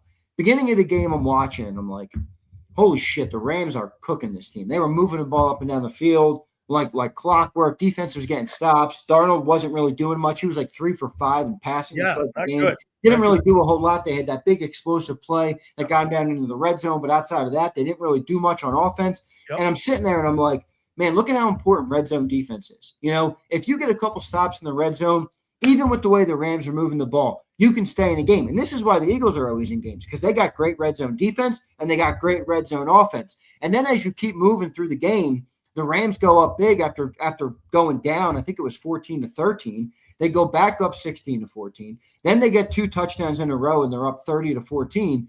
And it felt like for a second, all right, this game might be over. You know, the Rams. And then here comes Seattle's defense. They get the punt return touchdown to put them back within a score. And then Seattle's defense, I mean, in the end of that fourth quarter, late in that fourth quarter, last 6, 8, 10 minutes, that Seattle defense was swarming. I think the Rams had 3 straight 3-and-outs in that defense. They couldn't do shit. Rams kicker misses the kick. You know, you go to overtime, and just credit to Seattle for getting the job done. But really was an impressive game in terms of you saw great passing. You saw Matthew Stafford dominate. You saw Puka Nacua dominate. But you also saw, you know, how a balanced approach can kind of get you to the finish line, where that red zone defense really helped Seattle out. And then they had the big run, you know, from Kenneth Walker, which was a big play. And, you know, I think that punt return is also slept on as well. So really good football game. Dude, that was probably the game of the year, right? Oh, yeah. That was a great game. When you watch a passing attack like that and you see the Eagle passing attack, what's that? How do you feel? I mean, is it more important to have the balanced or the attempting of balance that Philadelphia has? Because I don't care what anyone says, and I'm still going to hold to it. Dude, if you can't run the ball and you can't defend the run, you're not a championship football team. Yeah, I don't care. I don't care for Stafford throwing the ball for 457 last night. Man, that's impressive. But at the end of the day, is that championship football? Yeah, I don't know if it is. I hear you, no doubt. I mean, you know, I think that's probably the biggest concern with the Eagles. I mean, the other part is like, if you add that into the fact that, I mean, let's just call like objective, no opinion involved. Seahawks 12-3, Rams 11-4, Niners 10-4. Bears, what are the Bears? 10-4? I think they're 9-5 too. No, they're 10-4. They're 10-4? Okay. Yeah, Packers are 9-4-1. Like, we have the worst record outside of the Bucs of all of the teams in the playoffs. Now, that doesn't mean everything. Toughest schedule too, though. Toughest schedule, but it doesn't mean everything. I'm just saying, sometimes you got to look and be like were the teams who got into the wild card last year, were they on our level? No, they weren't. And it proved in the playoffs. If you couple the record thing with the fact that we don't run the ball or stop the run, to me, that's a hard team to buy in the playoffs. You know, if we were running the ball well and we were stopping the run, or, you know, the defense doesn't concern me as much because I think Vic kind of gives some of that, but whatever. You're right about it. If we were running the ball well, I think you're looking at it and you're like, yeah, they can get this thing going. You know, forget the record. But the fact that they're not running the ball, I think, makes everybody, all right, what are they going to do? What are they going to be? Who are they going to call? You know, and that's where I think the biggest questions come with this Eagle team. See, I don't think you're going to turn the run game on. I don't either. I don't either. I'm more looking at what are you then when you need offense? Do you just become, Hurts. because look, Hurts Jalen running. does give you the every once in a while, like he will have a good Yeah. game passing. It's not consistent, it's not high volume, but every once in a while he'll play so good he makes up for those concerns. But is that the version you're going to get of Hurts? Remember, 2 playoff games last year, Hurts dominated. 2 playoff games last year, Hurts struggled. What Hurts are you going to get? And then what can the defense do? What can those offenses do to this Eagle defense? It's going to be a big question, man. Because remember, that Seattle defense was better than the Eagles defense going into that game last night from a statistical standpoint. So, in a tougher division. Wait, that's the best division in the NFL. That might be the best division in football. The North is pretty good too. But you're right. I like that West right now, dude. You got the Rams, you got the Niners, and you have the Niners. Hey, by the way, the Arizona team is they're not sorry. They're okay for a bad record team. Who's sorry? I said that Cardinal team is not that awful of a football team, too. I've seen them beat some teams up this year. That's a really good division. You're right, the NFC West. I want to show you something here that I think, though, will play into the Eagle fan side, and we brought this up at the beginning of the program. So what did you say? You said it to John. There was almost like 1,000 yards in offense between both teams, right? Yeah. Okay. It's like 985 or something. Yeah, well, you're not doing that to the Eagle defense, and I'll tell you why. Dak in the first game had 188 passing yards and 24-34. Mahomes had 187. He was 16-29. Even Stafford was 19-33 for 196. Mayfield was 22-40 for 289 with 2 picks. Herbert was 12-26 for 139. That outlier game of 354 when Dak was behind and he had 2 touchdowns in the game, they were down 21 points. They had to throw. My point is, all these offenses in the NFC that are currently in the playoff mix, you're not fucking putting up 500 yards on offense against the Eagle defense. I don't believe that. Remember, the Bears put up 425. Only because they ran the ball. Only whatever. How many yards? Okay, wait. Okay. The only way you're going to knock them out is if you have a big run game. And do you think Seattle had 174 rushing last year? Yeah, but here's the difference, right? Like, what team in the postseason right now do you think could put up 200 yards rushing again? See, I think to knock Philly out, a team's got to go for 200 yards rushing on you. Well, this is where I think the Rams and the Seahawks are a threat, whereas the Bears, while they have a good record, might not be in the postseason because Vic is going to adjust to what they did to run the ball for 281 in that game. The question with the Bears is they don't have the passing game when Vic goes to a 6-man front to make you pay. You look at the Rams, they got Blake Corum, they got Kyron Williams. So, and by the way, did anybody notice how much the Rams ran the ball last night? A lot. I mean, that doesn't look like your normal Sean McVay team. They were pounding the ball in the first half. And Matthew Stafford still racked up 400 yards of passing. So if you just assume they're going to give them the touches, even if Vic stops that run and it has to use an extra man up front to do it, Stafford's the perfect quarterback to take advantage of that. They ran the ball 39 times last night. And kind of similarly with Seattle, I know you don't like Darnold, well, not you, but people don't like Darnold, but, they got those 2 tandem of backs. They got Kenneth Walker and Charbonnet. And if you do the same thing there, you take away their run game.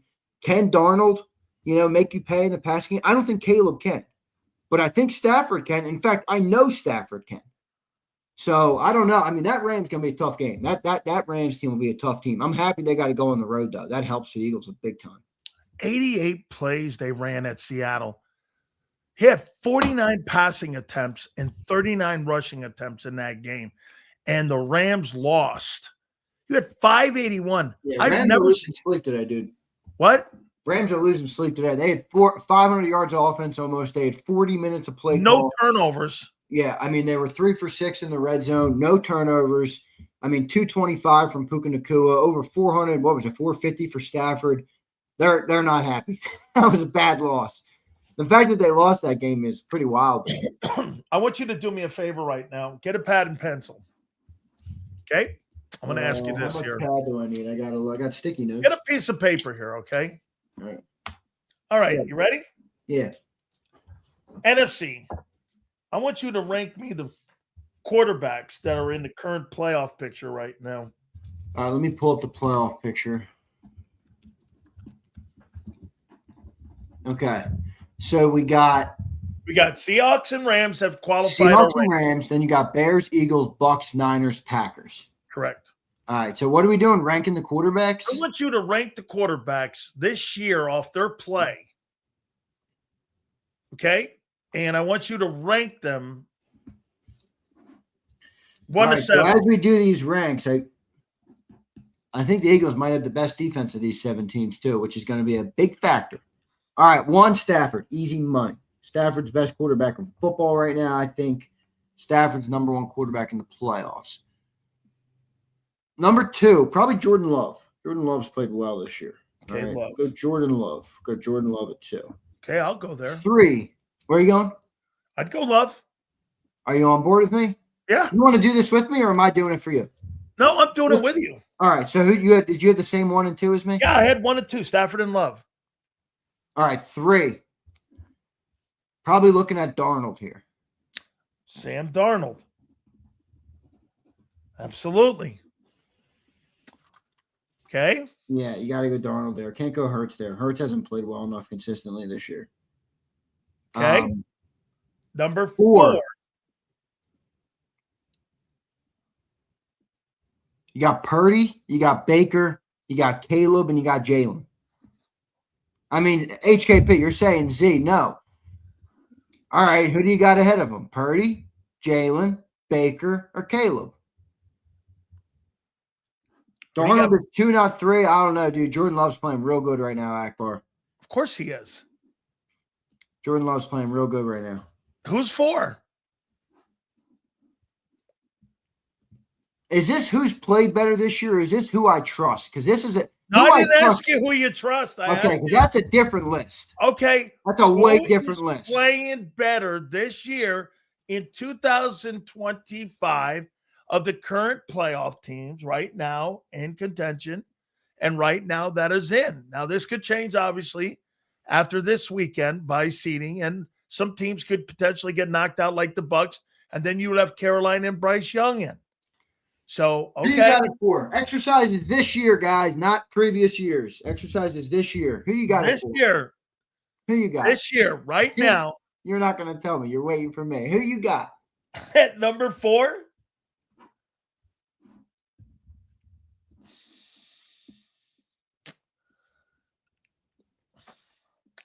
I don't think Mayfield's had a good year. No, he hasn't.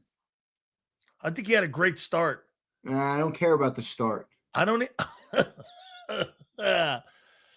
Purdy hasn't played a lot. No. And Caleb Williams completely. I don't trust Caleb Williams. So I got to go Jalen Hurts at number 4. All right. That's where I was going. I'm going Jalen 4, Caleb 5, Brock 6, Baker 7. What's your 5th? After Caleb. You think Caleb's played better than Mayfield? Yeah. Now let's do quarterbacks we trust. Mayfield. Who do you trust in the postseason? Caleb. Mayfield, Caleb, and then Purdy. Okay. Well, wait a minute. Now, what's the one? How about we do offense? Trust. No, let's do trust first. Let's do trust. All right. Then we're going to do offenses. All right. And then we got to do defenses. Okay, fair enough. In the playoff picture right now. Let's see.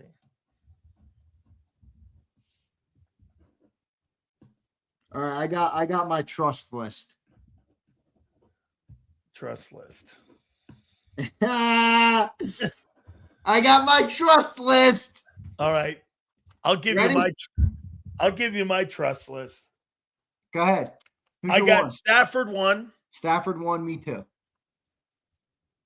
After that, I don't really have anybody. Oh, bullshit. I Number 2. got Jalen Hurts Me too. at 2. And after that, I really don't trust anybody in the playoffs. Me neither, but for the sake of the combo, you can't ride the fence. All right. I'll go Purdy because he's been to the Super Bowl. Me too. It's exactly why I put Purdy. Who'd you put 4? I'm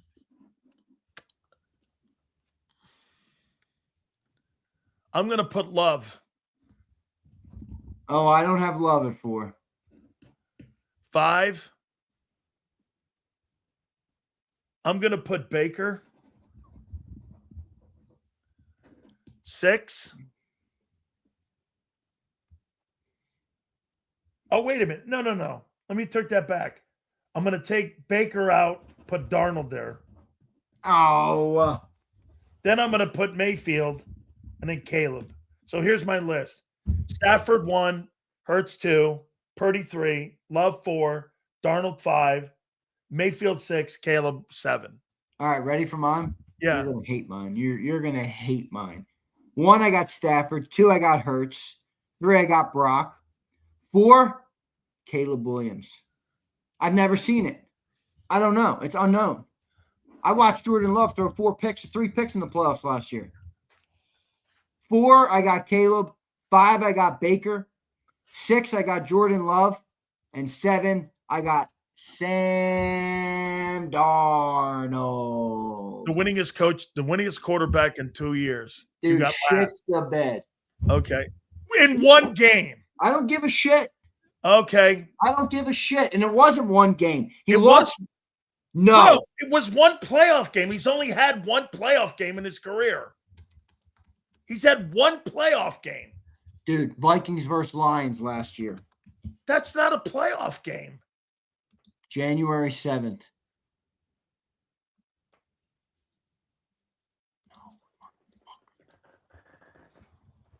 He played one game. He's had one playoff game. Some of that garbage yards were at the end, though. It's not one game. He shit the bed in the battle for the 1 seed last How year. many playoff games has he played? 1. They lost 31-9 in that game last year before the playoffs. Sam Darnold in that game was 18 out of 41. Okay. 18 What was Hurts in his 41. first fucking playoff game? That's he was not a 18 playoff of game. 32. Okay, Not a playoff then game. what are we talking about here? Dude. Okay, what was the play his first Sam playoff? Darnold shows you who he is every Bro, week, and you're like, I'm not shows buying it. What are you talking about? He's showing you who he is. Dude, you're glazing Darnold. Wait a minute. I hate the guy. You've been glazing him for 2 hours. How do you not glaze 26-6? Same reason you don't glaze Hurts for 26-6. This guy's done it on 2 fucking different teams. Well, Different coaches, different coordinators. All that bullshit you give me about Hurts with different coordinators, and this guy's going to throw for 45. yeah, at least Hurts has showed up in the moment, so now I can trust him a little bit. Come on, man. You got to give this guy some love here and what this guy's gone through. Oh, my God.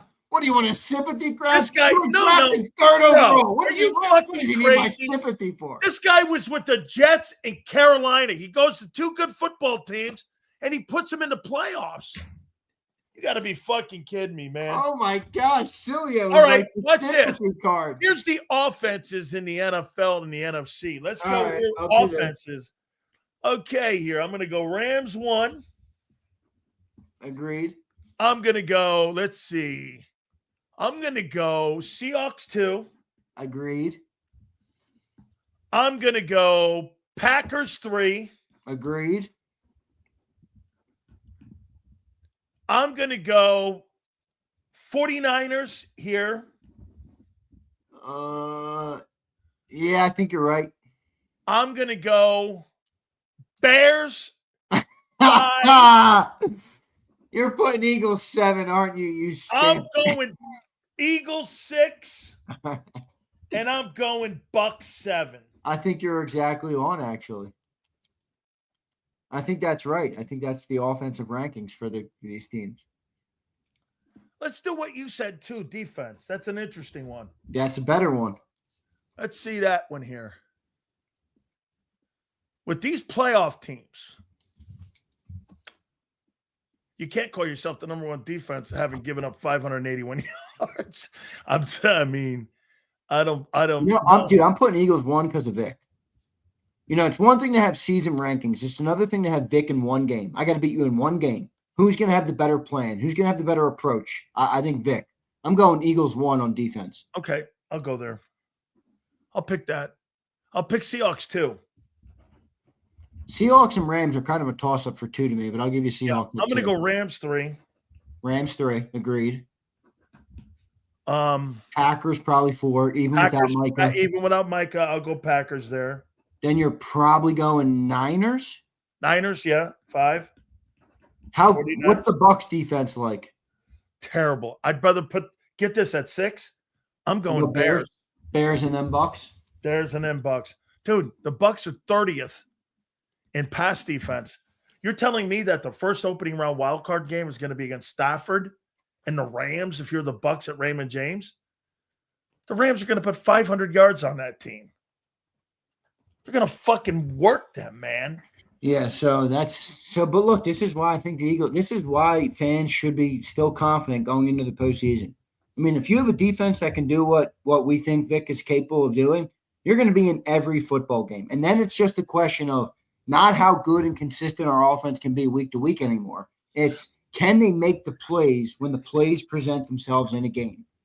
And I think they've shown us enough that they will be able to do that. Now, this year, it's been few and far between, a lot more so than previous years. How much does playoff experience come into it? Because, that's the other thing. I'm looking at these 7 playoff team stills. Darnold's the quarterback of the Seahawks, 1 playoff game. Caleb's the quarterback of the Bears, no playoff games. Baker's got some playoff games, but not too many. I don't know, 3 of them maybe? 3 of them. Brock Purdy's got some playoff experience. Jordan Love's got not much playoff. I think he's 1 and 2 in the postseason. And Jalen Hurts has 9 playoff games. Stafford has 10. I mean, Jalen Hurts in 5 years has as many playoff games as Stafford in 15. Now, obviously, it's because of the Lions and stuff, but Jalen leads the pack in experience. He's been to 2 NFC title games. Let's see here. Let's see here. What's Purdy's record in the postseason? Postseason. I can look this stuff up for you if you want. He's 4 and 2. Yeah, 4 and 2. So he's got 6. Jalen's 6 and 3 in the postseason. Yeah. And Stafford, I believe, is 5 and 4. Yeah. Okay. Yeah. Purdy, that's right. Purdy's got a pretty damn good postseason record. Stafford's 5 and 5. Okay. Postseason. Let's go running games. We're going to go running games because, as you said, you got to run the ball and you got to defend the run, right? Yeah. Okay. This legitimately is what I think could cost the Eagles. Okay. The number 1 running game in pro right now with these playoff games, who do you like as the number 1 run team in the NFL? Well, let's just run through it. The Bears have dual backs with Monangai and DeAndre Swift. Bucks, Niners, Christian McCaffrey. Packers have Josh Jacobs. Not a great year for Josh Jacobs back here. The Rams have Kyron Williams and Blake Corum, and the Seahawks have Kenneth Walker and Charbonnet. So 1 there. Bro, the Bears are number 1. Yeah, I was going to say that. Bears are you going CMC number 2? Like, what do you want? The more talented guys are clearly Barkley, CMC, and Josh. But the more talented tandems are the Bears and the Rams and the Seahawks. I'm going Rams number 2. I'll go Rams. I'm good with that. I'm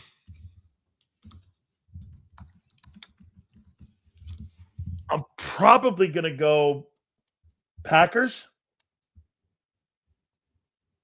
No. I'm looking. So we went what? Bears 1? Bears 1, Rams 2. And I went Packers 3. Yeah, I think that's right. I don't see how you could put. It's probably Packers, Seahawks, Eagles next 3. Packers, Seahawks, Eagles. Packers, Seahawks, Eagles at 5.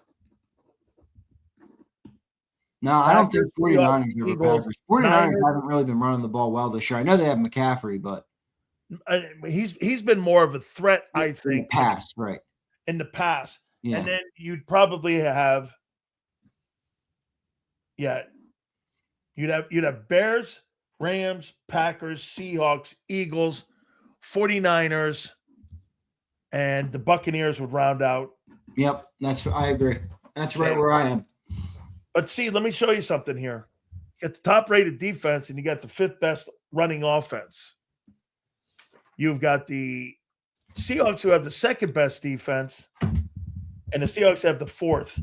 This is where I think these games are going to be close. I think every single one of these playoff games Me too. are going to be really close.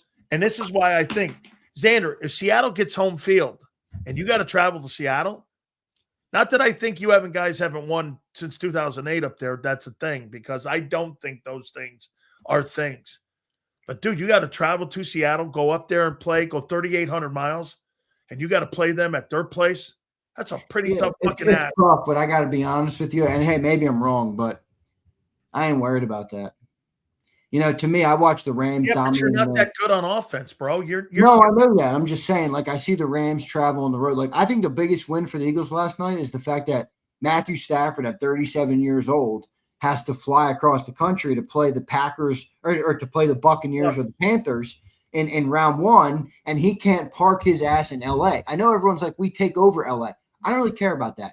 Matthew Stafford was going to have the ability in your own bed to sit in L.A. for a month. That would have benefited him more to me than anything. So that's the biggest win for the Eagles. I mean, now Stafford and the old man Stafford's got to fly around the country. Nobody wants to do that, So let's see. It's going to be a good one, dude. Absolutely here. Boy, you're getting jacked up for the postseason. No, I think when you start making comparisons, I think you see how close everything is going to be. Yeah, absolutely. I mean, absolutely. It's a close league this year. There's no real dominance. I mean, you want to look at a crapshoot, go look at the AFC playoffs. That's right. What do you think comes out of there? Or here, let's rank the quarterbacks because I think it's even harder here. This should be pretty easy to rank the quarterbacks. Really? Okay. Yeah. Who do you got as the top quarterback? Josh Allen. Allen won. Okay, who's 2? I was leaning Herbert, but you probably go Drake May. You think Drake May's played better than Bo Nix? I do. And I think Herbert's playing great, but he's got no offensive line. He's playing good considering the circumstances. Both his tackles are out. What about Trevor Lawrence, who was just named the AFC Offensive Player of the Week? Yeah, he's playing good too. Here, let me just rattle off the top of my head and let me see what you would adjust. This isn't my final. All right. So Josh Allen 1, Drake May 2, Herbert 3. Give me Trevor 4. Give me Bo Nix 5, Rodgers 6, and Stroud 7. I probably want to move Bo Nix up. That's a little low for me for Bo at 5. I'd probably put Bo above Trevor. Here's mine. Allen, May, Nix, Herbert, Lawrence, Rodgers, Stroud. I like your list better. Say that one more time. Allen, May, Nix, Herbert, Lawrence, Rodgers, Stroud. I like that. That's what I would go then. I think that's the better way. Let's do defense. Oof. Broncos 1. You sure? Chargers. I'm going Texans. Oh, shit. Texans and Chargers are both nasty defenses. I'm going Texans 1. I'm going to go Broncos, bro. I'll go Broncos 2. Broncos, wait, answer me this. Who's been better or more consistent for longer this year? The Texans have come on. Texans are number 1 by a lot in total defense. Broncos have been a great defense all year long. Dude, I think, get this. You want to hear something fucked up, Xander? I think the defenses are actually on the AFC side Yeah. And potentially the offenses are on the NFC side this year. I mean, All right. Good. Texans won. That's fine. Everybody agrees in the chat. Texans won. Broncos 2? I got Broncos 2. Okay. Broncos 2. Probably Chargers 3. Over Jags the is good Patriots? Over the defense, too. Patriots? I think the Jags are over the Patriots, dude. So you got the Chargers over the Patriots. Yeah, I think you're right. Chargers. Chargers where? Chargers where? At 3? 3. And then the Patriots. What about the Jags? I think Jags the Jags 5. are better than the Patriots defense. I got Jags 5. Yeah, Jags are probably behind the Pats. All right, so you have and then what? Probably Texans, Broncos, I'd Chargers. probably go Bills, Steelers. Both of those defenses blow. Yeah, they're at the bottom. Bills and Steelers. I'll go Steelers first, and then the Bills. Oh, no, that Steelers defense has been pretty bad. You know why? Because that's and they right. got no T.J. Watt. That's right. I'm going to go Bills and then Steelers. No T.J. Watt. So my defenses on the NFC or AFC side are Texans, Broncos, Chargers, Patriots, Jags, Bills, Steelers. Yep. I agree.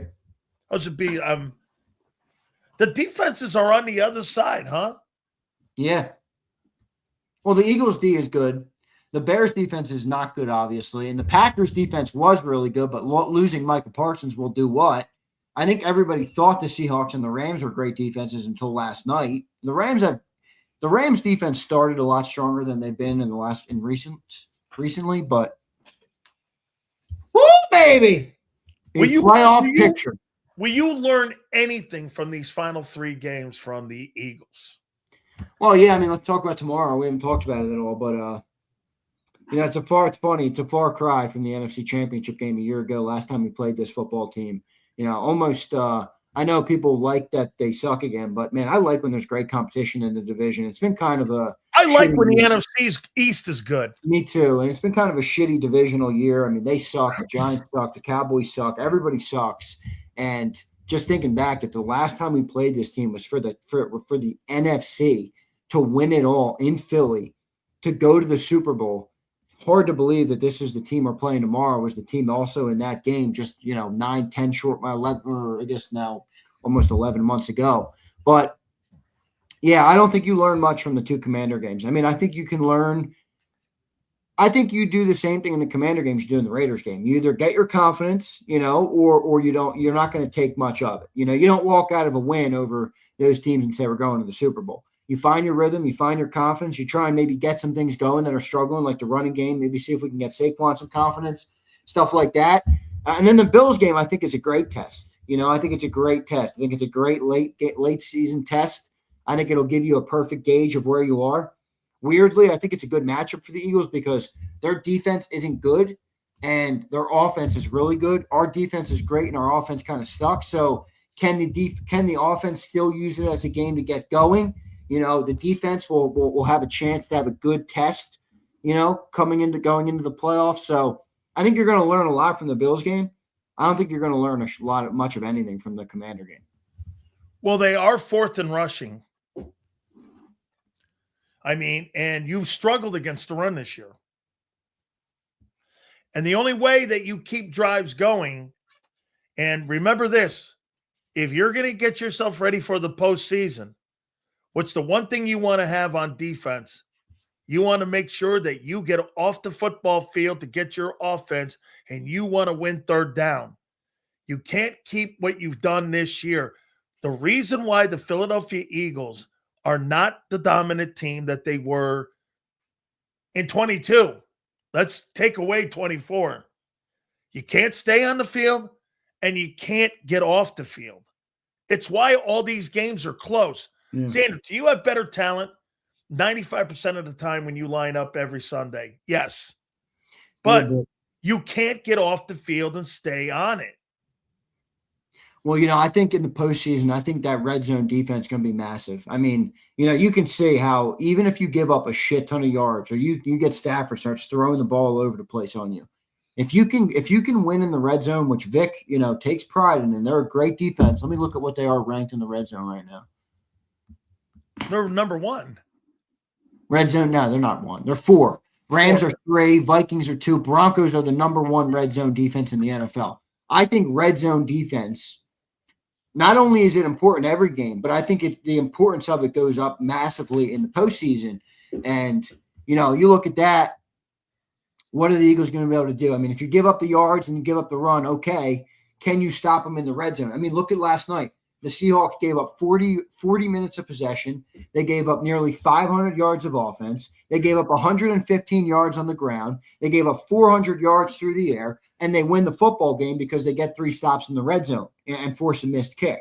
So now that's special teams, but still, so that's where I think the Eagles have to win games is if your defense can get stops in the red zone and your offense will take advantage of the opportunities when they come, you can knock any of these teams out, man. What are you expecting from Hurts to tomorrow? I can't believe I'm saying tomorrow. I know. What are you expecting out of him tomorrow? Here's what I would say, and I didn't even ask you yet for your prediction. I think I said 28-10. I don't even know what I put. Here it is. I put 27-16. Yeah, I put 28-10. I got a bunch of field goals for Commanders. And so for me, I think don't you do this if you're them. The Buffalo game, like you said, is going to be the prep game for the playoffs because then you're going to probably rest depending on what happens with Seattle and the Rams. And I would think the Chicago game on Saturday too, because that game probably won't mean anything, that last Commander game. You agree? Yeah, most likely. It's most likely going to be a sit game. That's probably going to be a Tanner McKee game, right? Yeah, agreed. Okay. So the Buffalo game is probably going to be your precursor. Don't you get a 21-point lead in this and then throttle it back and then don't show too much more? Take your guys out at the beginning of the third? Or do you want continuity? And do you want to work on the run game? Do you want to work in the O-line? I mean, what's more important, rest or rust right now? Because yeah, I think rest. It's late in the year. You're missing Lane. You're missing, Jalen. I think they want to stay as healthy as possible. When it comes to Hurts tomorrow, I don't think you're going to have this isn't the moment where you remind everybody who you are. It's a moment to find your momentum. Keep your confidence high. win ugly. Yeah, but also get on the same page with your receivers. Wherever you feel you need a patch up going into the postseason, you feel like you need to get that connection better with AJ or Devontae or whoever. Devontae's had a slower couple weeks. Go there. I don't think it's going to be huge in the air. I don't think they're going to have to, honestly. And I think the bigger importance here is not Jalen. It's getting the run game going. I mean, you want to get this run game going as much as you can. Now, I'm kind of with you and John where you guys are like, I don't think the run game is going to get going. It is what it is. I kind of agree with you. But can you get it incrementally better? I'm not asking for last year, but can you get it 15 to 20% better than what it's been? Can you get 4 yards a carry, and get 20 carries a game? That to me is enough. And that's what I think they should be focused on, trying to find that type of rhythm and find that type of momentum to use. I don't think Jalen will have a crazy big game because he won't have to. Don't you want to also get Jake Elliott some game snaps where you're kicking field goals outside, kicking them in the weather? Don't you want him also? You don't want to just, and I saw people in there going, you're not going to win in the playoffs with field goals. Yes, you are. Yeah, it's true. Ask Tom Brady that. I know. Point differential in a football game is 3 points, friends. Don't think that we just got through going through the exercise, how close this might be because of defensive, offensive output here. I think special teams are going to be an enormous thing in this year's playoffs. Don't you want to, instead of going for it on 4th down, Xander, don't you want to, kick the field goals, dude? Get your team an opportunity and your special teams a chance to get out there and get some reps, no? Or do you want to keep on the gas? I agree with you. And you know what? One of the biggest things that I think I have very little confidence in the postseason is Jake Elliott. All right. I mean, he's really fractured my confidence. You're playing in most of our postseason games. If you look at them right now, if you have to go to Seattle, if you're hosting games in Philly, unless you're playing in SoFi, they're all outdoor arenas. Bears are outdoors. Niners are outdoor. And windy. Packers are outdoor. Buccaneers are outdoor. Everything is outdoor. So except for SoFi. So what does Jake do? I don't have any trust in him. I think he could be one of the things that could potentially cost us. When it's a great take because look at the weather in Seattle, Chicago. You're right. Green Bay. Bay. All these places. So, when you see a kicker that comes out in the field, and this is my fear with Jake. Jake used to be the kicker that walked onto the field and kind of had that stone face and just largely unfazed by moment, circumstance, pressure, anything. Boom, kicks the ball. You see that with guys like Brandon Aubrey now. You even see that with the Seahawks kicker last night. And then there's kickers that, and I don't know if anybody can relate to this, but this is normally what I look for. Then there's kickers that you see walk onto the field and you're like, that dude looks like he's fucking about to combust. He's shaking like a leaf. And that was the Rams kicker last night. That was one of his first big kicks. Remember, they signed that guy midway through the year. Well, he was shaking like a leaf when he missed that kick at the end, the 40-yarder. Chargers have a good kicker. So Chargers have a great kicker. So I think Jake, to me, doesn't look like that confident kicker right now. He looks like the pressure's getting him. He looks like he's not confident he's going to make the kick. He looks like, as Nad puts in the chat, he's a little terrified. I don't know about that. So I'm a little concerned on Jake Elliott in the postseason. Do you think this is his final year in Philly? Is his contract up? Because they gave him a pretty big contract. You can always cut a guy. I know that. I'm just saying if it's not up, I think he's like making $3. It's not about the money to me. I was just asking, like, if he's under contract, I think they'll bring him back. Yeah, I do. Well, if he has a shit fucking playoff. Yeah, well, let's see. Right? I mean, he's missed what, 5 kicks, and he's making more than $3 million. He signed a 4-year, $24 million extension. Holy piss! He's under contract he signed that in 24. He's under contract through the 2028 season. Yeah, he'll be back. Wow. I don't know. We'll see what happens in the postseason. All right, I got a couple more here for you. Before we get to some supers, guys, do me a favor. Please hit the like button. Mike North's going to join us in a couple minutes. All right. Who are these playoffs for the Philadelphia Eagles most important to? Give me an offensive player and a defensive player. Most important to? Yep. Offensive player, Jalen Hurts. I don't think that's hard. This is a player that has prided himself on winning. This is a player that has rightfully stated that, he wants to be judged in the biggest moments, and he cares solely about winning the games and getting to the final and becoming a Super Bowl champion. And these are the moments that he'll be judged on. So to me, it's Jalen Hurts on offense. This is the moment to make everybody who criticizes your passing, make people like me who question whether you're going to be consistent enough to lead the offense, make people like Sileo who say you can't win with that style. This is his moment to not only shut everybody else up, but, cement his legacy. I mean, if he wins another Super Bowl, he's going to be a Hall of Fame type guy, So this, to me, it's Jalen on offense. And then defensively, couple names come to mind. One. Who do you get? Who? Okay. Vic? No. Let me give you my 2.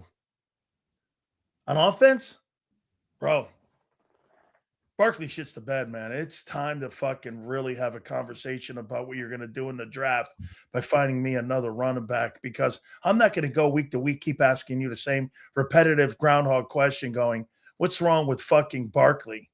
I'm not doing that, man. I don't see that. I mean, we've been doing this for 6 fucking months. It's 6 months. He's last in every metric. Can I tell you why I disagree with you? Sure. I don't disagree with your premise. I agree. Saquon's got to show, but they already paid him again last year. They're not moving on from him. Even if he shits the bed, they're not moving on from him. And they don't have a decision to make this summer on him. Jalen, they do. Remember, they're going to extend Jalen this summer if Jalen proves it. So they have a decision to make. You're going to extend Jalen, and you're going to have a back who's toast. You're under the impression the old line's going to come back next year and be better. I'm not. I agree. I'm just saying, to me, Jalen, the playoffs are a bigger moment for Jalen to me. I'm talking about, like me, I guess I'm looking at team building and decisions you have to make in 26. But I think my take on Jalen does factor into that, because like you need to identify quick. Like, yeah. I might keep Goddard if I move Barkley. I might keep him. Because I tell you what, there's probably teams licking their chops getting ready for Goddard to hit the moon. Dude, that guy's going to have 70 catches and 700 yards probably by the end of the year and 13 touchdowns. Dude, you know who will sign him too? All over that. If he goes to the open market, you know who will be. Dude, not only the Chiefs will be playing. Jacks. Dude. The Bucks. The Rams. Did you see those tight ends dropping passes last night? Bro. They're running 13 personnel like it's their job. They got 3 tight ends. Imagine Goddard with Matthew Stafford. Or Drake May. Yeah, but they have Hunter Henry already. Hey, okay, well, I'll go 2 tight end. I agree, but I think they have a second tight end, if I'm not mistaken, over there, actually. Yeah. But, so Jalen. All right, so who you got defense? Hey, Jalen Phillips. You want a fucking contract? You want to be able to be on this football team for the next 5 years? You want me not to have to go and draft an edge rusher in the first round? You want to prove to me that you belong here? You want to be one of the guys that I'm going to go with on the other side of Jalen Hunt and with Nolan Smith, and you 3 guys are going to be my edge rushers? You want a $25 million contract? Is that what you're really telling me, Drew Rosenhaus? That guy's a $25 million deal? Well, you better fucking show me in these playoffs. Playoffs start for you right now, Saturday. You got to show me, finish this thing off, get into the postseason, and show me you're a game wrecker. Because if that's the case, guess what? You make Howie Roseman's job easier. He then goes O-line, maybe wide receiver, depending on what they do with AJ. Bro, Jalen Phillips, I'm still this on him. Hey, he looks good, but is that enough for me to invest in him? Yeah, so I'm going to go a different route here. All right. I think they've already invested a lot more in the player that is Jalen Carter. I think he's got a $35 million contract sitting potentially if the Eagles want to sign it. Do they want to sign it? And if he comes in here and wrecks a playoff game like he did last year, to me, it's Jalen Carter. So you Jalen think Carter and Jalen erase the inconsistent year of 2025 with this postseason? I think he can show you that when the moments become the biggest and you need your players to step up and you need a pass rush to step up and you need interior pressure to stop the run and you need these different things. I hate that. I fucking hate that. And I'll tell you why. I hate that. And that player's idea. And I'll tell you why. Bro, if you want to be the best goddamn ball player possible that you can have, I watched the great ones play fucking great from September until February. And they play great every fucking week. Reggie didn't take time off. Donald didn't take plays off. Donald didn't take games off. When you're elite, dude, don't talk to me about 4 fucking games that you think matter more. Hey, to me, September 4th matters to me just as much as February 9th. If you're a quality football player, those games, Nick says this all the time. Hey, man, I don't look at a game any bigger than the next. We believe in process. Legacies are cemented, though, in the postseason stills. And I agree with you. It doesn't mean it's an excuse for his poor play earlier and the poor conditioning and all those things. I agree with you on that part. It doesn't excuse any of that. But I think you can right a lot of those wrongs by really dominating in the postseason. I do. Charles Haley was great every day. Great players are great every day, aren't they? Has Zach Bond been great every game pretty much? Most part. Dude, you trust giving Zach Bond $17 million Do you really trust giving Jalen Carter $32 million annually? Do you really trust him on that? No, I don't. That's my problem. Hey, but my question with Carter is it him or is it the injuries? Like, is he out of shape this year because of the injuries, or because he's hurt? Anybody who deal with shoulder pain, when I tore my rotator cuff, I used to work out like a fiend. So you're giving him the benefit of the doubt. I tore my rotator cuff. Nothing got me out of the gym faster than having a torn rotator cuff. Now I'm a regular ass dude. This is an NFL athlete. It's not the same comp. I'm just using it as an example of like it is. Our both your shoulders being destroyed. You hurt your rotator cuff. You're an athlete. You understand what hurting your rotator cuff was. You can't push. You can't bench press. Right. You can't fucking do. You can't do shit in the gym. So, we're not acting like Carter's ass, Lewis. We're wondering if the $35 million is going to be shelled out. And by the way, nobody's saying nobody wants him here. That's not what he's obviously not. You guys sensationalize. Is he going to earn the $35 million contract that he's due? That's the question for me. It's not if he's not here. Nobody's moving off of nothing. I mean, why does it have to be such an extreme for that shit for you guys to think when somebody's being – wait a minute. So here, let's do this. You think it's fair to be critical of Landon Dickerson's play this year? Absolutely. You think it's fair to be critical of Cam Jurgens' play this year? Absolutely. You think it's cool to be critical of the inconsistencies of Hurts this year? Absolutely. Barkley. Absolutely. AJ.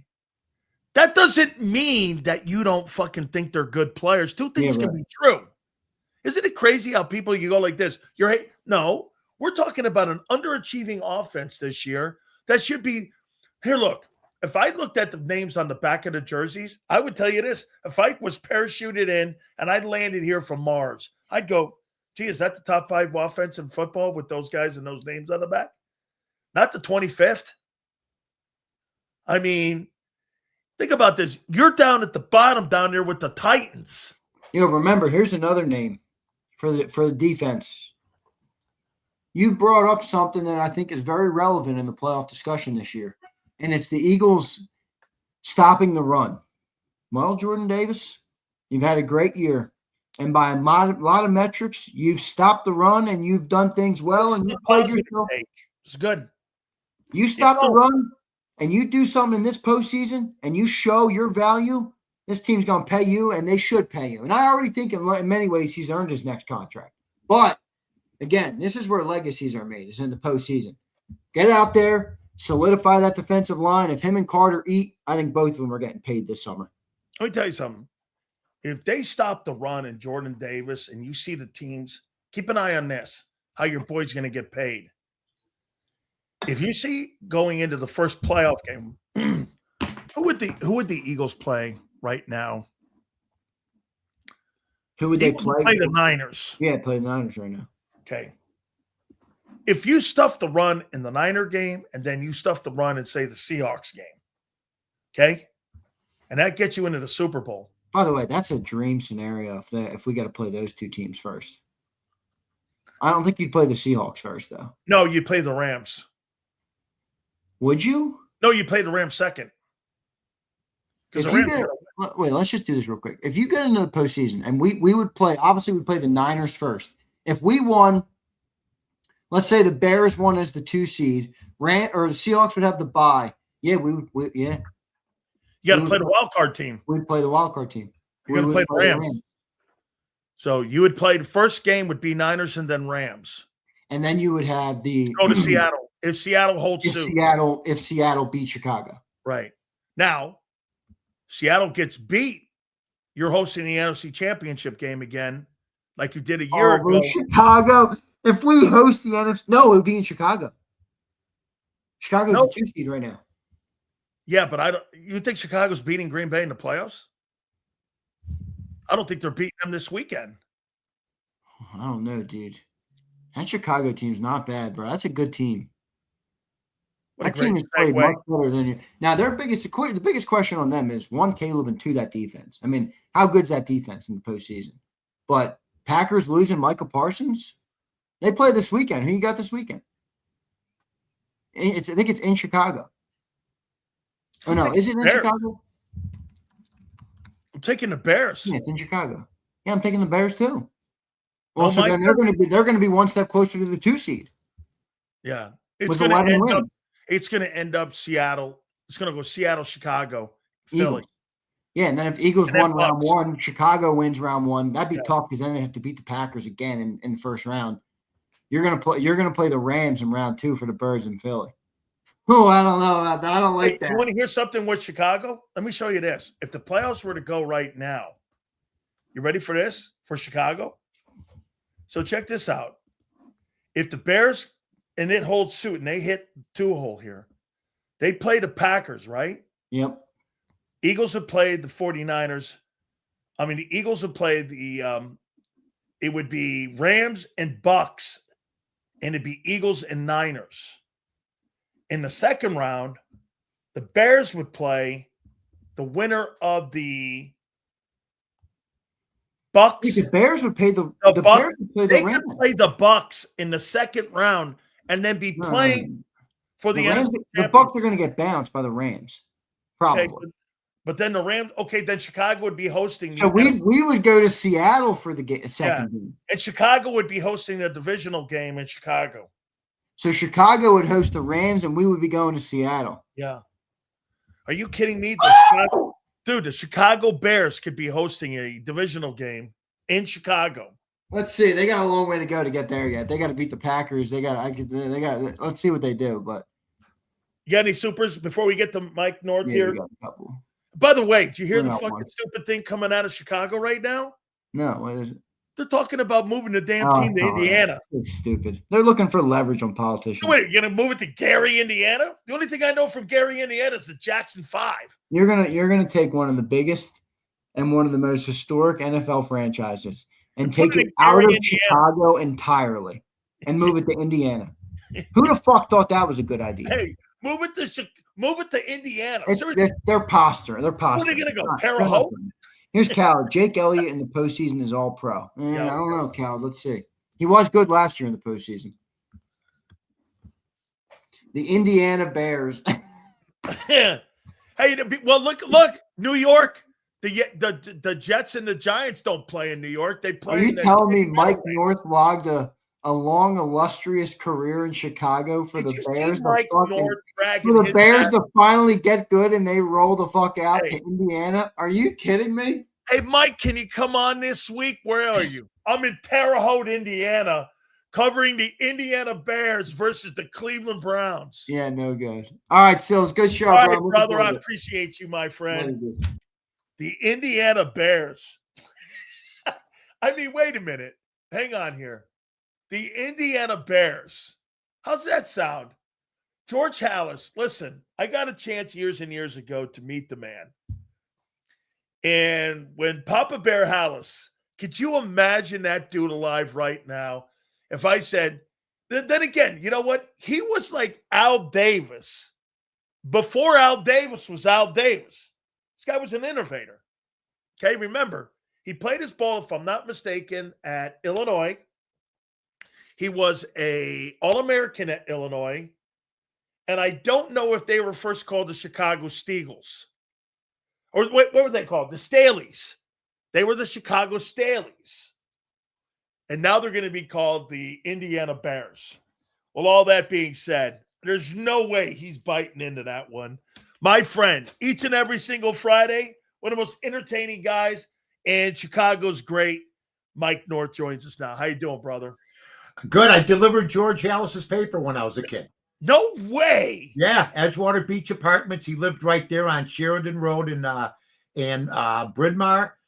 And it was a big apartment building. And next door was the world famous, if people want to look it up at one time, the top hotel resort in America, the Edgewater Beach Hotel, where you'd have big stars like Peggy Lee, George Goebel, all the big stars of the 30s, 40s, 50s go there and perform. And it was called the Edgewater Beach because the lake ran right up to it. So it wasn't far from where Soldier Field is, as a matter of fact, not far at all. Talking 3-4 miles down Lakeshore Drive. So, the nonsense, and you know what I've been putting up with here since I was a child. the nonsense. Mayor Daley won in 1966. Put forward an idea to have the stadium on the lake, in the lake, on pontoons. And there was going to be like, I swear to God. And then in the mid-1970s, the Daley administration again was going to put, proposed next to McCormick Place in Chicago, a stadium. And 5 other times they've done this. I did a piece that won me an Emmy at Fox 32 here in Chicago in the 90s when the Bears threatened to go to Gary the first time. Look, that's where Hank Stram grew up. It's great. Alex Karras, you know, the Jackson 5. We respect, okay. But it stinks down there. The steelworks were down there. Quite frankly, if there is a nuclear waste there, it would surprise me if there, you know, that they said there isn't. Look, they're the pride and joy of Illinois. My whole take is, look, if Kevin Warren was in over his head, he's the president of the Bears. This is his 3rd year trying to get this stadium built. This is his 3rd different site. They started off the letter by telling the fans on the week that Green Bay is playing the Bears. A huge week for both franchises. Huge. For the Bears. By the way, Mike, the oldest rivalry in pro football is Chicago and Green Bay. And now it means something to both teams. And you put this crap, and you put this crap out there. It was in poor taste. Okay. It's what I put up with my whole career. It's why I love the team more than they do. They want tax money from Illinoisans when they got a $6 billion franchise that they got because Muggs Hallis died, the son of George Hallis. You think they'd be appreciative and put their own money into everything. They say they want $1 billion infrastructure. We're 53 years now. We're at the stadium where they knocked down Arlington Park Racetrack, one of the most beautiful racetracks in the world, and then they're not going to do it there? I mean, and there's a railroad station there and everything else. So Kevin Warren's in over his head. There's no 2 ways about it. He's not from Illinois. He doesn't know the state. Look, he doesn't. You could do a good job when he was in Minnesota. I heard he wasn't even the main guy. Okay. He was more of a figurehead than anything. You know about Chicago, man. Wasn't he the Big Ten commissioner at one time? He was the Big Ten commissioner, and he stopped playing during COVID. Completely. I know, man. He's the idiot that stopped it during COVID. Right. So my point is this. You got a great team right now. But it's the same ownership. And if my old adage is, even shitty owners get lucky every so often. Yeah. So they're having a great year, and then they do this. So what does that tell you about them as people? That they're going to hold the fans hostage on Green Bay week, take the headlines away from the game of football into this farce called Gary, Indiana, where, you know what, nobody wants to go there. No. And I live out in the west area, and there's plenty of expressways. There's thousands of miles of farmland that you could buy. They don't talk about going to these other counties. Cook County, they don't want to be in because they won't do business with them in Chicago.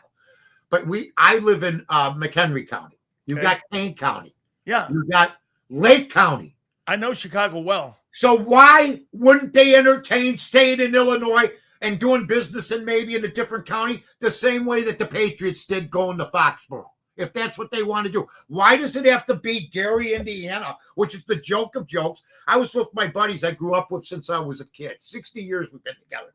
There's 13 of us left out of 20. 10 of us know they're bluffing. But you know what makes me sick, Danny, and this is what we've talked about, being old school guys. When journalists do the bidding for them, the people that cover the teams, that they're not bluffing this time. How do you know they're not bluffing this time? Because you were told to write that. They're not letting the Bears out of there, man. Are you No high? way. No way. No way. Anybody who's mayor right now in Chicago, if he lost the Bears, dude, you might as well just say, hey, thanks a lot for being the mayor here now because I'm out. They're going to vote your ass out. You're not losing the Bears. No, I'm going to tell you, it's the second biggest market, okay? And here's another thing. And one of the greatest sports cities of all time. I mean, I hear that the Hammond, Indiana people want, just like they wanted the Trump boat, just like they wanted the casino boats. And they were supposed to prosper down there. Folks, it doesn't prosper. It's a nice town. Hammond's beautiful. That's fine. You know what? The Hammond Grizzlies, how does that sound? The one positive would be if they ever did move, we'd get a team right away in Chicago. Oh, you would. And these people would no longer be the Chicago Bears. That's it. Because it'd be like Cleveland. You're right. And you know what? It just boggles my mind, the public relations stupidity of the Chicago Bear franchise and organization. And look, I knew Dick Portillo very well. Okay, he's one of the great hot dog giants of all time. He's a guy that I look up to. Okay, I go, Jesus, I did a good job, but look at this guy. And he didn't buy property and then wait to hire somebody a year later, like Kevin Warren did, a COO, the chief operating officer. Waited a year. Then he spent a year with Brandon Johnson, the mayor of Chicago, thinking we wanted to go back there when I've told you here on this show, the Chicago people don't want Soldier Field anymore. We want a SoFi type of stadium. They could build it at Arlington Park. They bought the property, and now they don't want to use it. They're not fooling anybody. They can't get what they want. They want a free ride in a lot of ways, and they don't deserve it. I want to see a Super Bowl in Chicago one day. That'd be nice. Seeing that, I mean, I'd love it. When I was a kid, I used to go to Chicago. My aunt used to take me to the old Drake. Yeah. And we'd have lunch over I've there. been there. Good time. Playboy Club was across the street. Oh, come on. You're making me cry. Right? Those were the days you had like Marshall Field down there. All that whole area down there. Wasn't it? Quit it. Sorry about that there. Hey, Mike, let me ask you about last night's game. What'd you take away from that? Are those the two best teams, in your opinion, in the NFC? I don't know about that now because there was a lot of points scored in that game yesterday. And 1,000 yards. Yeah. I'm not going to ever say that. Okay, and I heard you guys talking and saying that, the Bear defense can do this and do that. Well, you know what? We keep waiting for the Bear defense to not get turnovers, and every week they get turnovers. So, it's one of those years where things are going their way. Look, the Philadelphia game convinced me they can play with anybody. Yep. That's it. When you guys, because I follow Philly because of this great show. We talk Philadelphia football out here. And when they beat Philly, I said, wait till I see my guy. Wait till I talk to my guy Friday.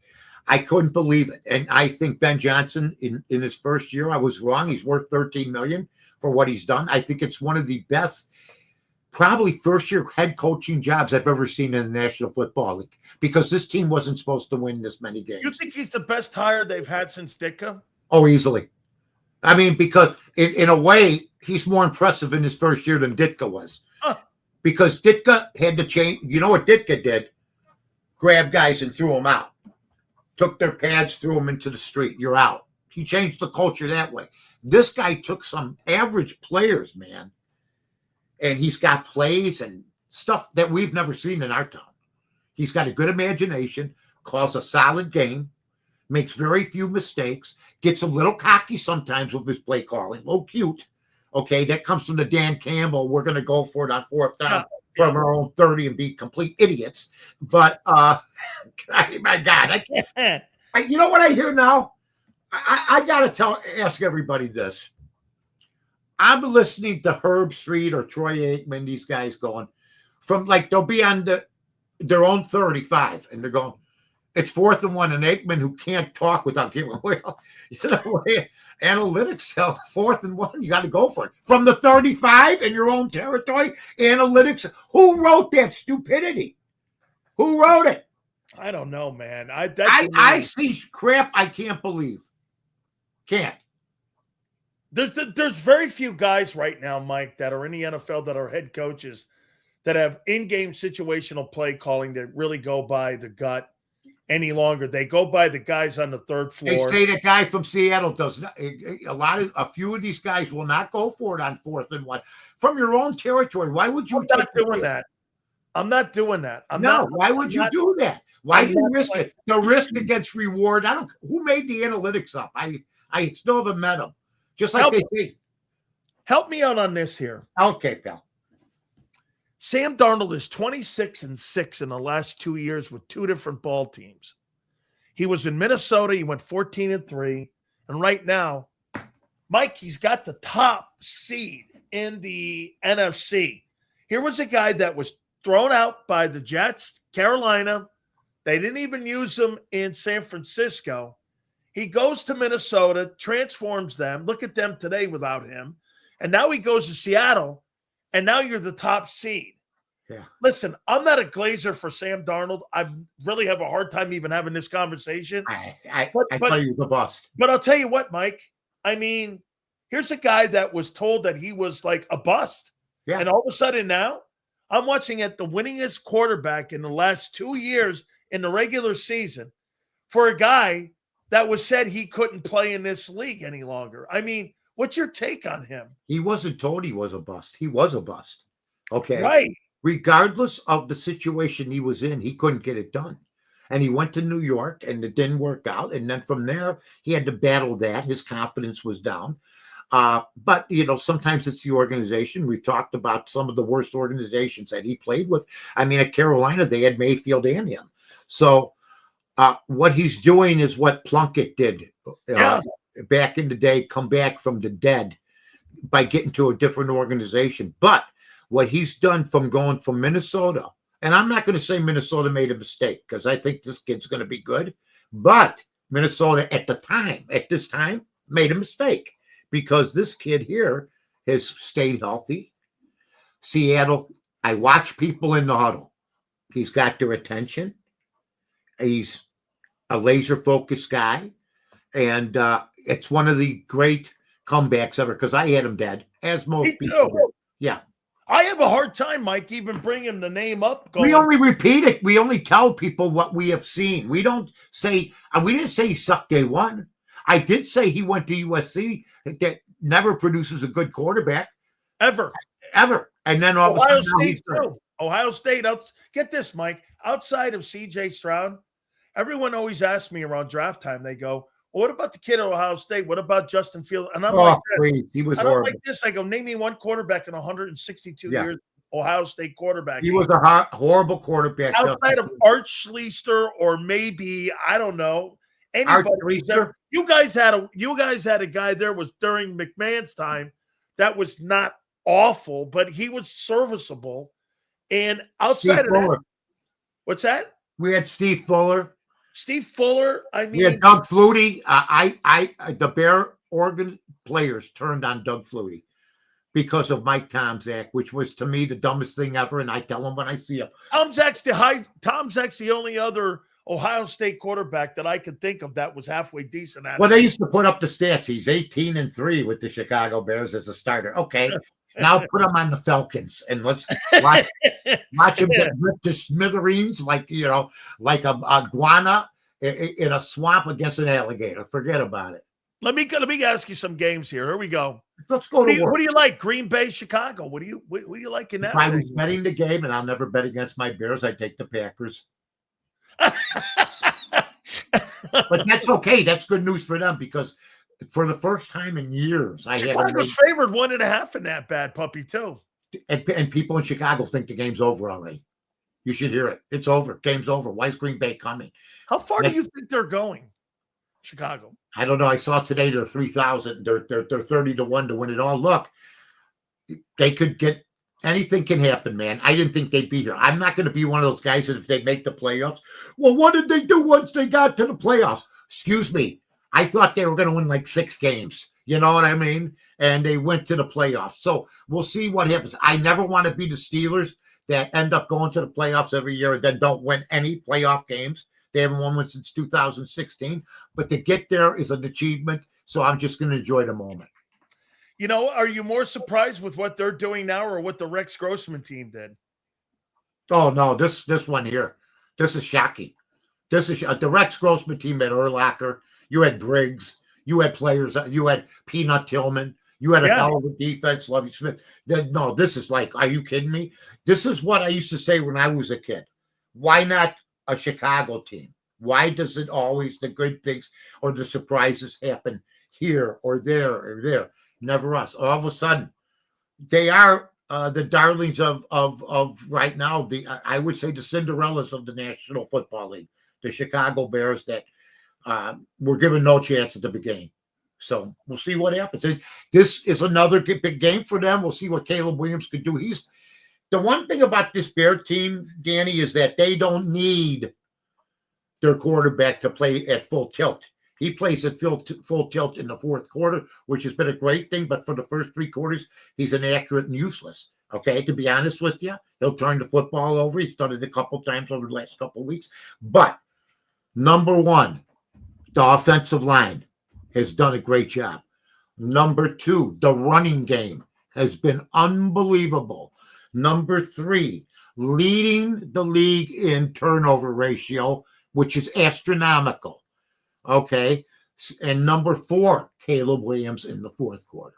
Huh. So that's what I think has been the projection of what's been important. He's had time to pass.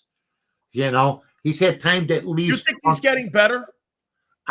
Yeah, but we still see a lot of 50% things. Yeah. But when he's like 60, 65% in the fourth quarter, what are you going to say? Yeah, absolutely. Here, let me go over here to this one here. Mike Tomlin. Mike, do you think Mike Tomlin is a good coach? Here's what's coming around here now. 22 years. I get it. They haven't had a losing season. He's going now for another one here. Mm-hmm. They haven't won, as you said, they haven't won a playoff game in 10 years. Since Patton was a corporal. And on top of that, too, they missed the playoffs 3 times in that last 10 years as well. Yeah. I get it that the Rooneys don't want to change. I mean, the last time they changed the head coach, Neil Armstrong was landing on the moon, right? Yeah, and coaching the Bears. Right. That's right. That's right. All right. You think he's a good coach? I'm going to tell you what he does. Whatever he does after a loss seems to come to the player. No, he shakes him up, doesn't he? He's got something that he says to him like, you do it one more time, I'll kill you. Yeah. Because he's got a presence on the sideline. Yep. I think he does a decent job. I don't think he's had the top talent. I'm sick of the Watt brothers. They get hurt every other day. I love him as players, but God, he's out again. He's got a lung problem, and he overcomes injuries. But his big mistake, after he lost Big Ben, he had a choice to make, and he decided after he picked up my guy Mitch Trubisky to bench him when Mitch was 1-2 and losing a game at halftime at 10-6. And he decided to go with the fans' favorite, Kenny Pickett. And that turned into an unmitigated disaster. And ever since that time, he's gone to Russell Wilson and other things. I will say this, though. I never saw Aaron Rodgers. I saw him every year of my life, okay, like Favre, because I'm a Bear fan. Twice a year. And by the way, he had like a pink slip on the Bears because this guy had a pretty decent record against. All I'm going to tell you this. I never saw him throw the ball better than last week. Wow. I'm not saying he can't move. I said he can't move. I'm not going to say this. He can't move no more. He does need a little bit more time in protection. He's not as quick on the draw. But the ball was going where it had to go. They'd be sneaky if they get in. Oh, yeah. Especially on that AFC side. I like the running back Warren, but he's a little bit inconsistent, maybe a little bit undersized. I like him. But as long as Aaron Rodgers is there, that would make up for Mahomes being out because we're losing what the NFL's sorry about is Mahomes isn't in the playoffs. They're missing a big personality as far as that goes, and I agree with that. What do you make of the Rivers story? I hope he gets killed this week. I hope he gets killed. You know why? No. All due respect to him. There's 800 colleges that play football. We can't find anybody but this guy. Okay, which is fine. He gets killed. But wait a minute. I saw what Jason Woodlock said. I agree that the quarterback position has changed. It has. And you have only 5 quarterbacks that have thrown for 250 yards or more. When I was a kid, They didn't hardly throw. Then when you got into the heyday, like 10, 15 years ago, there's like 18 of them that could do it. So now quarterback is they've given up on teaching kids how to throw out of the pocket unless you're Arch Manning. Agreed. Yeah, and this all option shit doesn't prepare them for the next level. That's the bottom line. You know, if you want to be a pro, go to the Peyton Manning camp. Go to a quarterback camp. Don't go to certain schools because you're gonna run the option. You know, you're gonna run out of the wishbone and shit. Speaking of college, who you like tonight? Bama, Oklahoma. Well, on my show on AM 1000, heard on the podcast AM 1000 app, and of course on Sunday morning at 7 a.m. We talked about it, and I hate it that Alabama's in. I think a lot of people that we talk to in Chicago want Alabama to get their ass kicked. Okay. I happen to have recorded this game. Oklahoma, I'm going to pick tonight. I'm making an early entry. I use all my picks are on North to North, NORTH, the number 2, NORTH. I'm going to give because of Danny, because our love for each other, being brothers. How you doing? Like the Corleones, you know. Like the Corleones. Yeah. I'm giving everybody Oklahoma. I take it whatever you can get it at -1 pick, whatever. I think they can beat Alabama. Alabama, you know, I worry about Mateer at quarterback. I don't trust him, but I don't trust Alabama's quarterback Simpson either. Hasn't played good the last 4 weeks. I will say this. They said, well, the last time they played Oklahoma, Alabama lost. That's right. It was in Norman. But Alabama outgained them by over 200 yards. But they had four turnovers. I go, so what? You take a nice smooth ride, 600 miles, but you have 4 goddamn flats. What kind of drive did you have? So you got 4 turnovers. So will they turn the football over? Because if Alabama doesn't turn the football over, they should win the football game.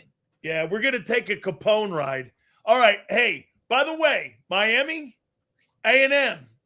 Well, I picked, and it's well known in the Chicago area.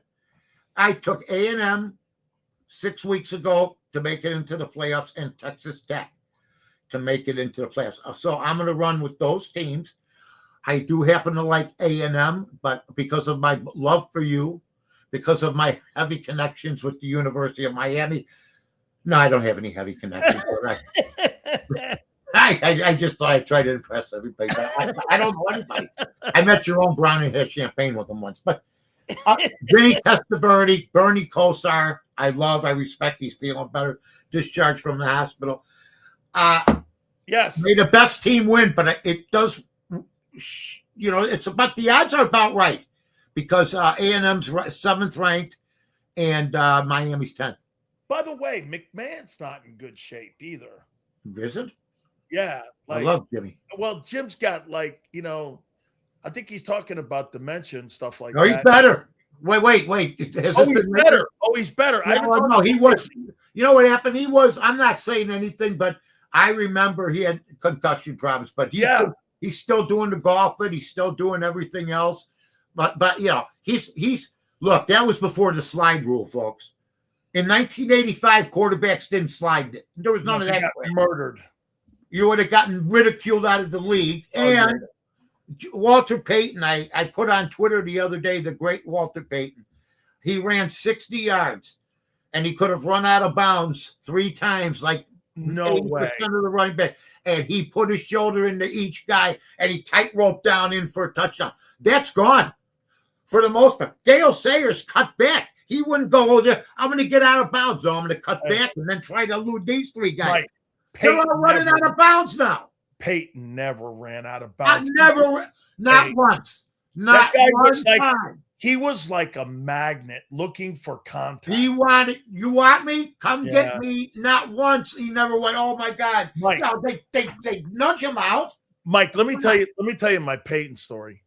My first game against him. Oh yeah. I'm sitting there like I know this one. Hey man, he hits me so freaking hard. Oh yeah. He starts laughing after the game. Again, I'm like, and by the way, my teammates heard me go like this. holy shit, there's Walter Payton. There was just like, Mike, and like I said, Irv Randall looked over at me. He goes, and everyone started laughing. That's awesome. This is how I met Tom Thayer. Tom starts laughing. He goes, hey, your boy's starstruck. I go, I thought I was talking to myself. Oh, yeah. I go like this, holy shit, there's Walter Payton. And he was the most down-to-earth guy ever. And he just started laughing with that little, like, high pitch. We did a show. I was with them every week during football season. We had a time of our lives together. One of the greatest guys I've ever been around in my entire terrific life. Guy. And he was the epitome of, he's the greatest. Look, I've seen them all. Jordan was the greatest jumper. The one thing Chicago has, outstanding superstars, whether it be Bobby Hull in hockey or Walter Payton or Dick Butkus or Gale Sayers, Mike Ditka, or you have Jordan Scott, Dennis Rodman, people like that. We've had Ernie Banks, Richie Allen. We've had great superstars. We just haven't had a lot of success with some of the greatest players in all four major sports. Here's my four. That was an impressive presentation. Yes, here's my four Mount Rushmore Chicago for me. Go ahead, Hanson. All right, I got Peyton 1. I got MJ 2. Yeah. I've got Banks. Oh, wait a minute. I got Butkus 3. Yeah. And I got Banks 4. Yeah. You could put. I don't know if the other one maybe you could come up with. You got to have Jordan. You could come up with Bobby Hull. Yep. Who was, or nowadays the kids would want Patrick Kane, but no, Bobby Hull is the epitome of power hockey back when we were kids, and he's an all-time great. But most of your guys were right on. You got to have Jordan on every one of them. Yeah. There's no. I think you got to have Jordan, Butkus, and Peyton. Butkus is on it, a Chicago guy. He's not off. He grew up here. So, and then Walter. Isn't it wild, Mike, how the NFL back in the day, nowadays the league is personified and the face of the league are quarterbacks. But back when you were a kid and back when I was growing up, check it out. Niski represented Green Bay. Butkus represented Chicago. In New York, you had Huff representing the Giants, and you had Bednarik representing Philadelphia. Yeah, they were the main guys. The middle linebacker represented the league. I'll give you more. Quarterbacks. I'll give you more. Jack Lambert in Pittsburgh. Yeah.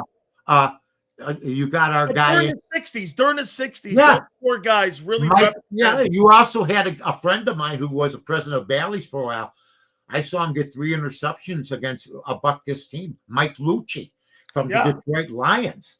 I mean, Willie Lanier from the Kansas City What was Chiefs. the guy's name? The guy who played linebacker in Chicago's name was Schmidt. Joe Schmidt? Joe Schmidt from Detroit. Schmidt from the Lions. The very original linebacker. This is something. Gather the family around. Okay. This is Bill George. Original middle linebacker, number 61. He invented the position, folks. And then you had, after him, Butkus took his place and took the position to another level, ladies and gentlemen. Boy, I'll tell you what, no doubt. Hey, Mike, I will see. Are we going to see you next Friday now? Because it's the holidays now, and what day is it? Let's see here. I believe. Let me get the calendar up here. Let me see where we are here. It's the day after Christmas. I'll be here. All right. I will too. I love it. I know that, you know what? I appreciate the show. Have a great I love the fact that you have decided to do this. You're one of the legendary guys. Bro, you're one of the legendary guys. I love it. All the legends on, man. You know what, Danny? I want you and you guys. We had 5 Hall of Fame voters, and I only put radio legends on with me.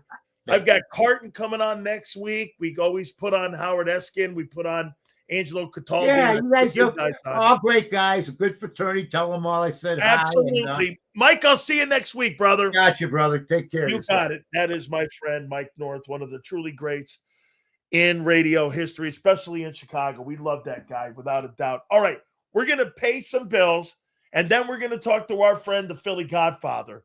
Guys, our friends at Morgan & Morgan, the number 1 injury law firm in all of America for a reason, and that is because they win. Thousands of attorneys from coast to coast. Make sure your families are well represented if you've ever been injured on the job. Do me a favor. Go to forthepeople.com/Big Sills or Pound Law 529. That's forthepeople.com/Big Sills or Pound Law 529. And do me a favor. You tell them Big Sills sent you. There's a reason Detective Johnson is the gossip king. Oh, did you hear? Jackie and Tom are getting a divorce? Sad. Well, I heard that Ashley Had work done on her face? Yeah, oof. Just like there's a reason Morgan & Morgan is America's largest injury law firm. Injured? With over $25 billion recovered for our clients, there's a reason to go big. Bathroom? Okay. Morgan & Morgan, America's largest injury law firm. Oh, okay. Ignite your nights with free live entertainment daily, only at Live Casino and Hotel Philadelphia's Center Bar. 7 days a week, enjoy some of the region's top party bands, performers, and DJs as they take the stage in the heart of the casino action. Great cocktails, live music, and lively moments. It's all happening at Center Bar at Live Casino and Hotel Philadelphia. Visit livecasinophilly.com for more details and the complete list of upcoming events. Must be 21 or older. Gambling problem? Call 1-800-GAMBLER. This is Eric. When he got injured in a car accident, he called Morgan & Morgan. He not only gets a lawyer, he gets trial lawyers like Sam and Jessica, who are in it to win it. He gets his own investigators with briefcases, leather ones. And if you ever have questions, our customer service folks keep things rolling. Injured? We're your army. Morgan & Morgan, America's largest injury law firm. Welcome to the Jet Setters and the High Rollers, to the Shot Takers and the Tastemakers. Welcome to the Viewfinders, the Thrill Seekers, and the Night Owls. Welcome to everything you could possibly want on one 5-mile island. Welcome to the Wildwoods. Book your stay today. In our hometown, we all look out for each other. We go the extra mile to lend a helping hand. Thank you. We step up to keep our communities going strong.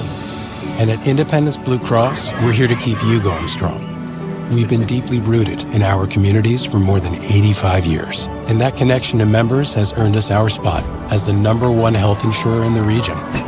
So while you look out for your neighbors, know IBX is always looking out for you.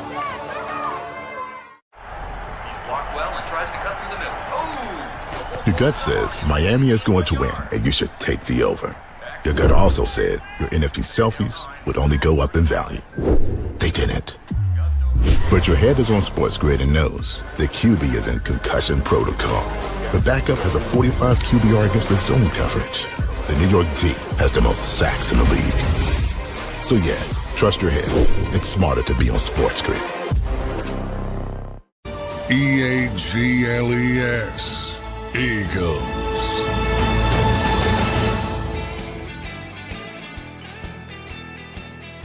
Big Sills National Football Show.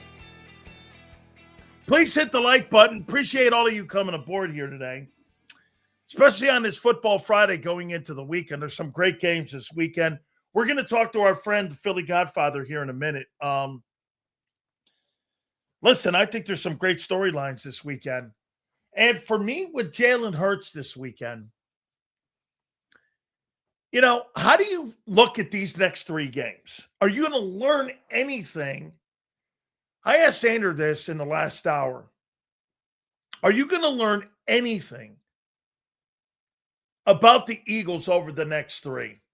I don't really think so. Maybe even Buffalo. Maybe a little bit from Buffalo, depending on what happens this weekend. Like I said, really the top 2 seeds in the NFC right now. So are you going to catch? You're not catching Seattle with 2 to go. All they have to do is win 1 more. Okay? And you're not catching Seattle. And quite frankly, if the Rams win out and they're going to be, you're probably going to have multiple teams with double-digit wins that could potentially be even ranked lower than what the Bucs are, because the Bucs may end up winning that division depending on what they do. They got 3 to play. They got Carolina twice. I think they're going to split there. So that means they're 8-8. The Bucks are probably, if they beat Miami, they'll be 9-8 on the season. And they could be hosting let me see here. They could be hosting what is that? With 2 remaining, a 13-4 Rams team coming into their building. 13-4, and the Bucks could be 9-8 heading into that game. And I would definitely take the Rams in that ball game. They already got Bills going through. And look, I'm gonna say this to you about the Bills. I think that game's gonna be. How are the Eagles are not heating up? That's not heating up. Where are the Eagles heating up? Okay, they're not heating up. How are they heating up? With what? The fucking Raider game? Heating up. Dude, you are what you are right now. Your run game is not, you got to hope that your run game, okay, is decent. Decent heading into the playoffs. You know, I have asked Xander Krause and other people for what are we now? What is this? Going into week 16 every freaking week. You think there's something wrong with Barkley? You think there's something wrong with Barkley? Do you think you know what people keep saying? I don't think there's anything wrong with him. Well, why is he going to rush for less than 930 yards of what he did a year ago? Okay, I get it. The O-line's been banged up and you've lost Lane. So then what you're telling me is that Barkley's a product of the O-line. Derrick Henry's not a product of an O-line. Derrick Henry's Derrick Henry. You think the 49ers have a great O-line? I don't. I think they have an aged O-line. McCaffrey's still McCaffrey. He's not any different. McCaffrey's not any different than what he was. And McCaffrey's having a great year. Get this. This means nothing. This right here is the dumbest thing you could ever say. Until further notice, the Eagles. That's not how this works, guys. This ain't boxing. That's so stupid. Correct. Barkley had like 15 rushes over 50 yards last year. Senor, it was one of the greatest performances I've ever seen in my entire life with plus 25-yard runs. I mean, he was just spectacular. Okay? Okay, well, here's something that you have to understand about Christian McCaffrey. Christian McCaffrey has done this 4 times. This is not like Barkley having done it only once in his career.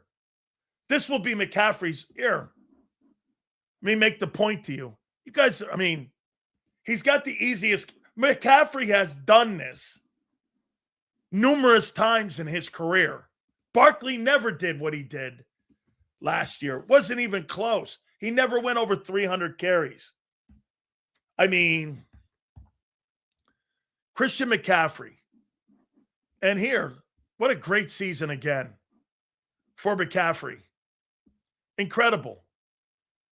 Like I told you before, his second year when he was 22 years old in Carolina, he went for 1,000 yards and 867 and 107 catches. The next year, he followed it up with 1,400 yards rushing, 15 touchdowns, and 1,000 receiving and 116 catches. Go forward here, 1,459 2 years ago. Right now, he's 1,000 yards, and he's at 850 yards receiving. He's going to go 1,000 again. Bro, McCaffrey is a Hall of Fame player. Barkley is not. He's not.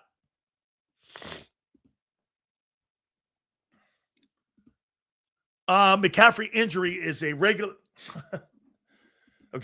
regular season champ. So wait a minute. Let me get this right.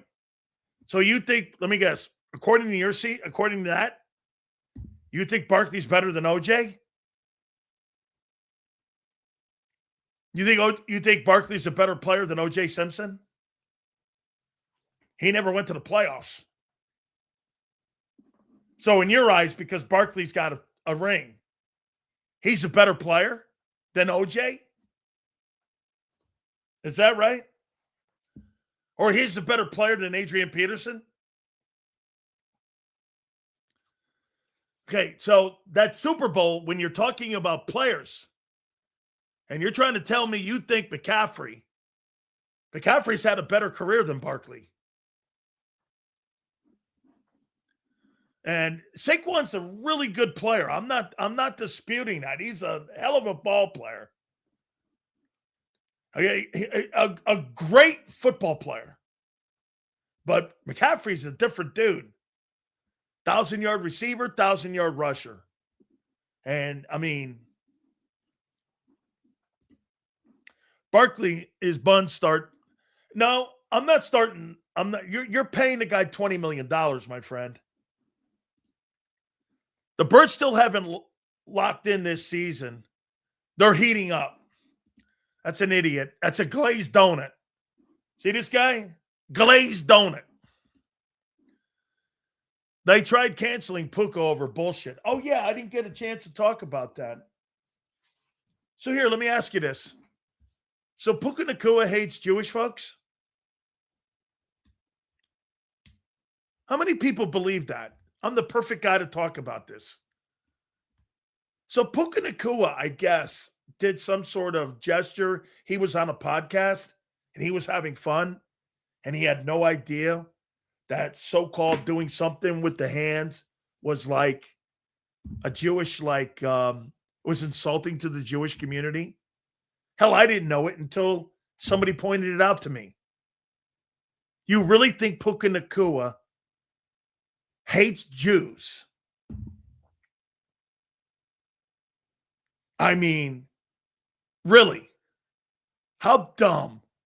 We got a portion of our country that acts with any time someone makes a mistake, whether it's words like monkey or whether it's a gesture, that you guys will somehow gravitate to that and hold to that like it is like baby's milk.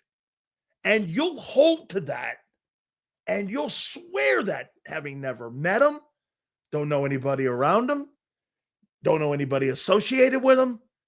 This is nothing burger to me. But you know what I did? He was really cool and he DM'd me back. And this kid looks like he is. And I sent a message to Sean McVay.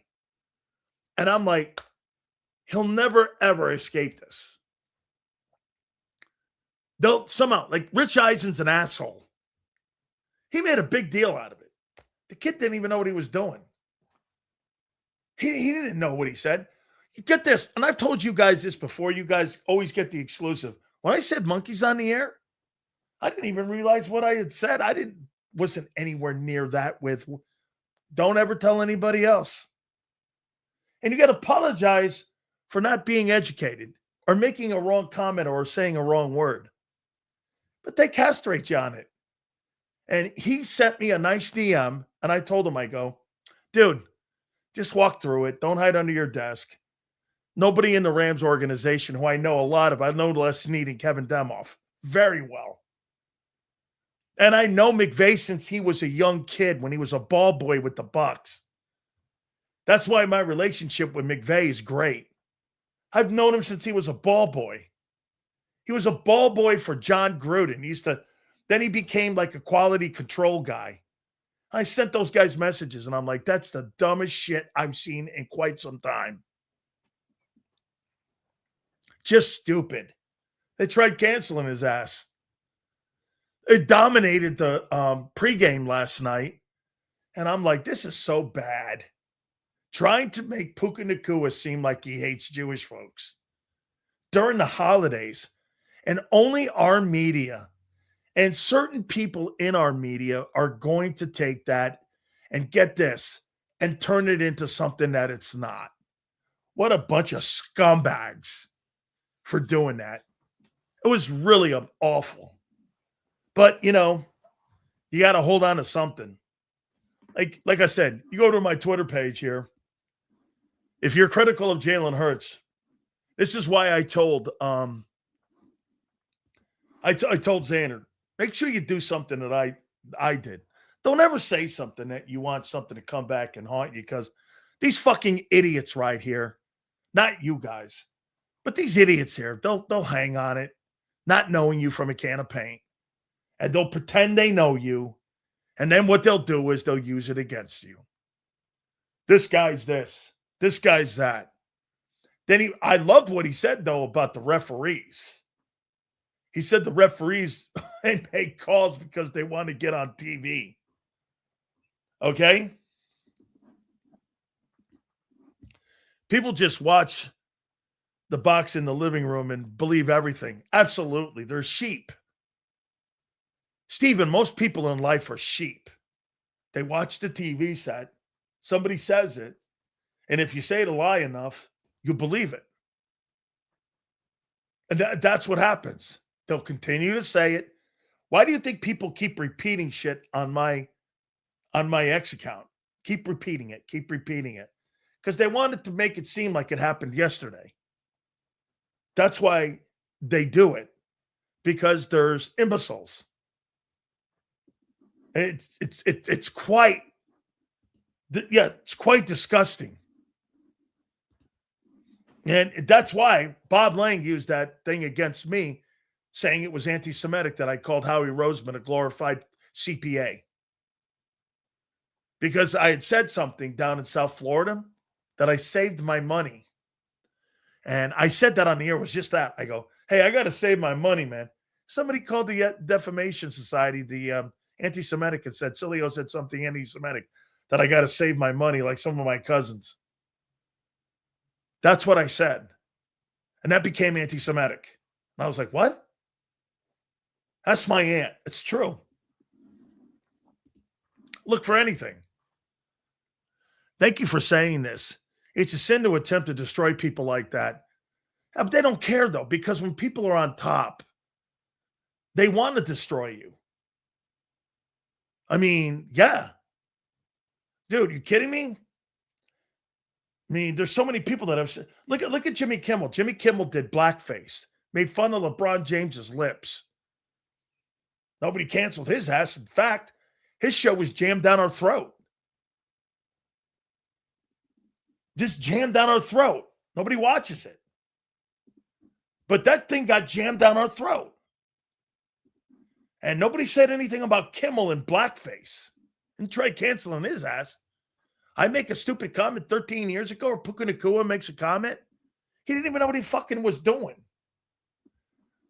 I couldn't believe it. Sports nowadays is more about what the players wear to the game than the actual game. Well, it's become really good content. I'm not against that stuff too, man.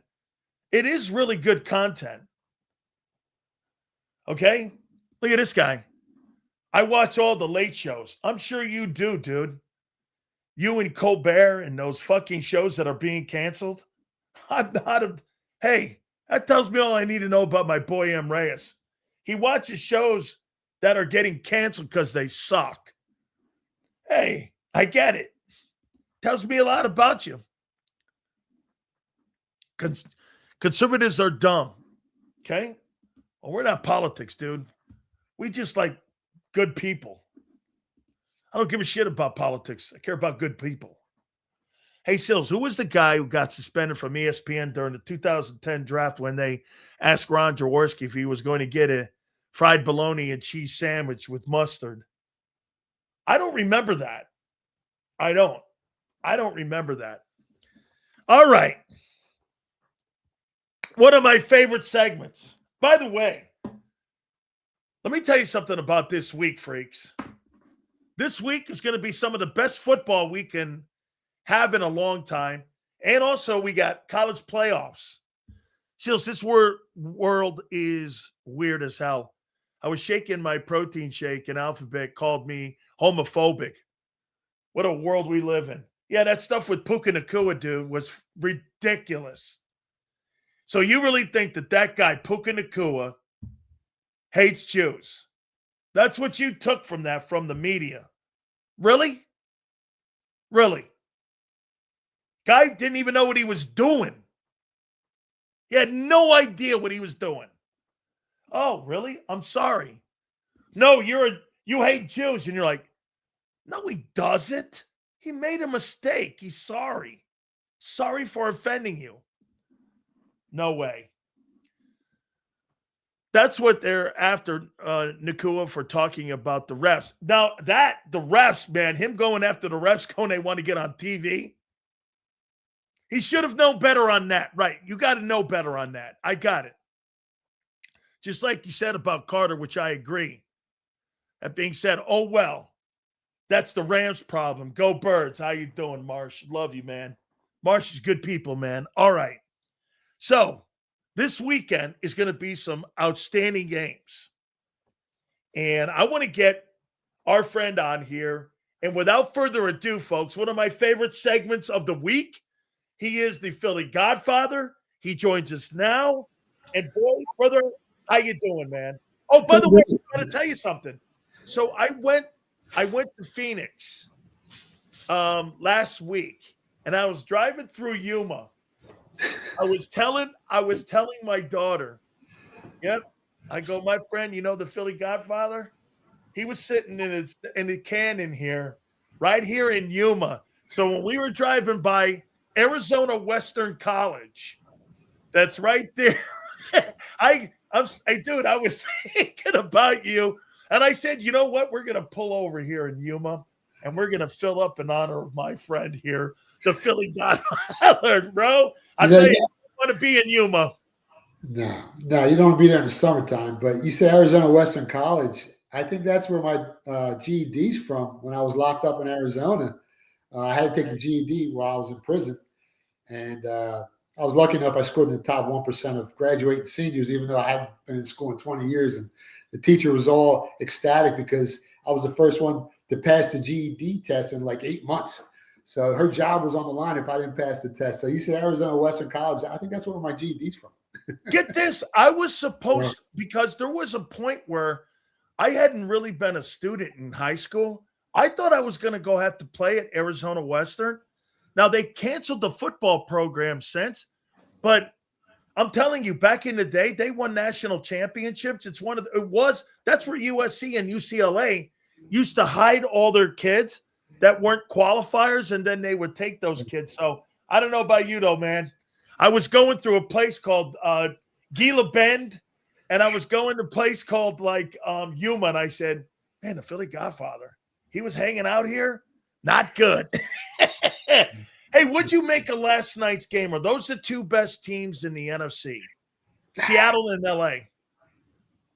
It looks that way. I mean, the Rams, even though they lost the game and they choked down the stretch, they might be the best team. But they've got some, Devontae Adams banged up. Puka's a little banged up. He's dealing with some personal problems, like you said. And I think his brother got locked up for trying to steal a car or something. So, but I think they'll be over that by the time the playoffs come around. I think the Rams are the team to beat. Seattle's a monster. But again, Sam Darnold in the playoffs, unproven commodity. When you blitz the hell out of him, he usually folds like a cheap suit. You saw what happened last year with the Vikings. They were one and done. But the nucleus of the Seattle team is probably the best team in the NFL. And he's played great this year, but he is the weakest link on that team. I want to see what the Bears do this week against the Packers because they're coming on strong. They're starting to get healthy. Arguably the second or third best coach in the NFC with Ben Johnson. You got McVay, you got Shanahan, and probably Ben Johnson. You can flip-flop them any way you want.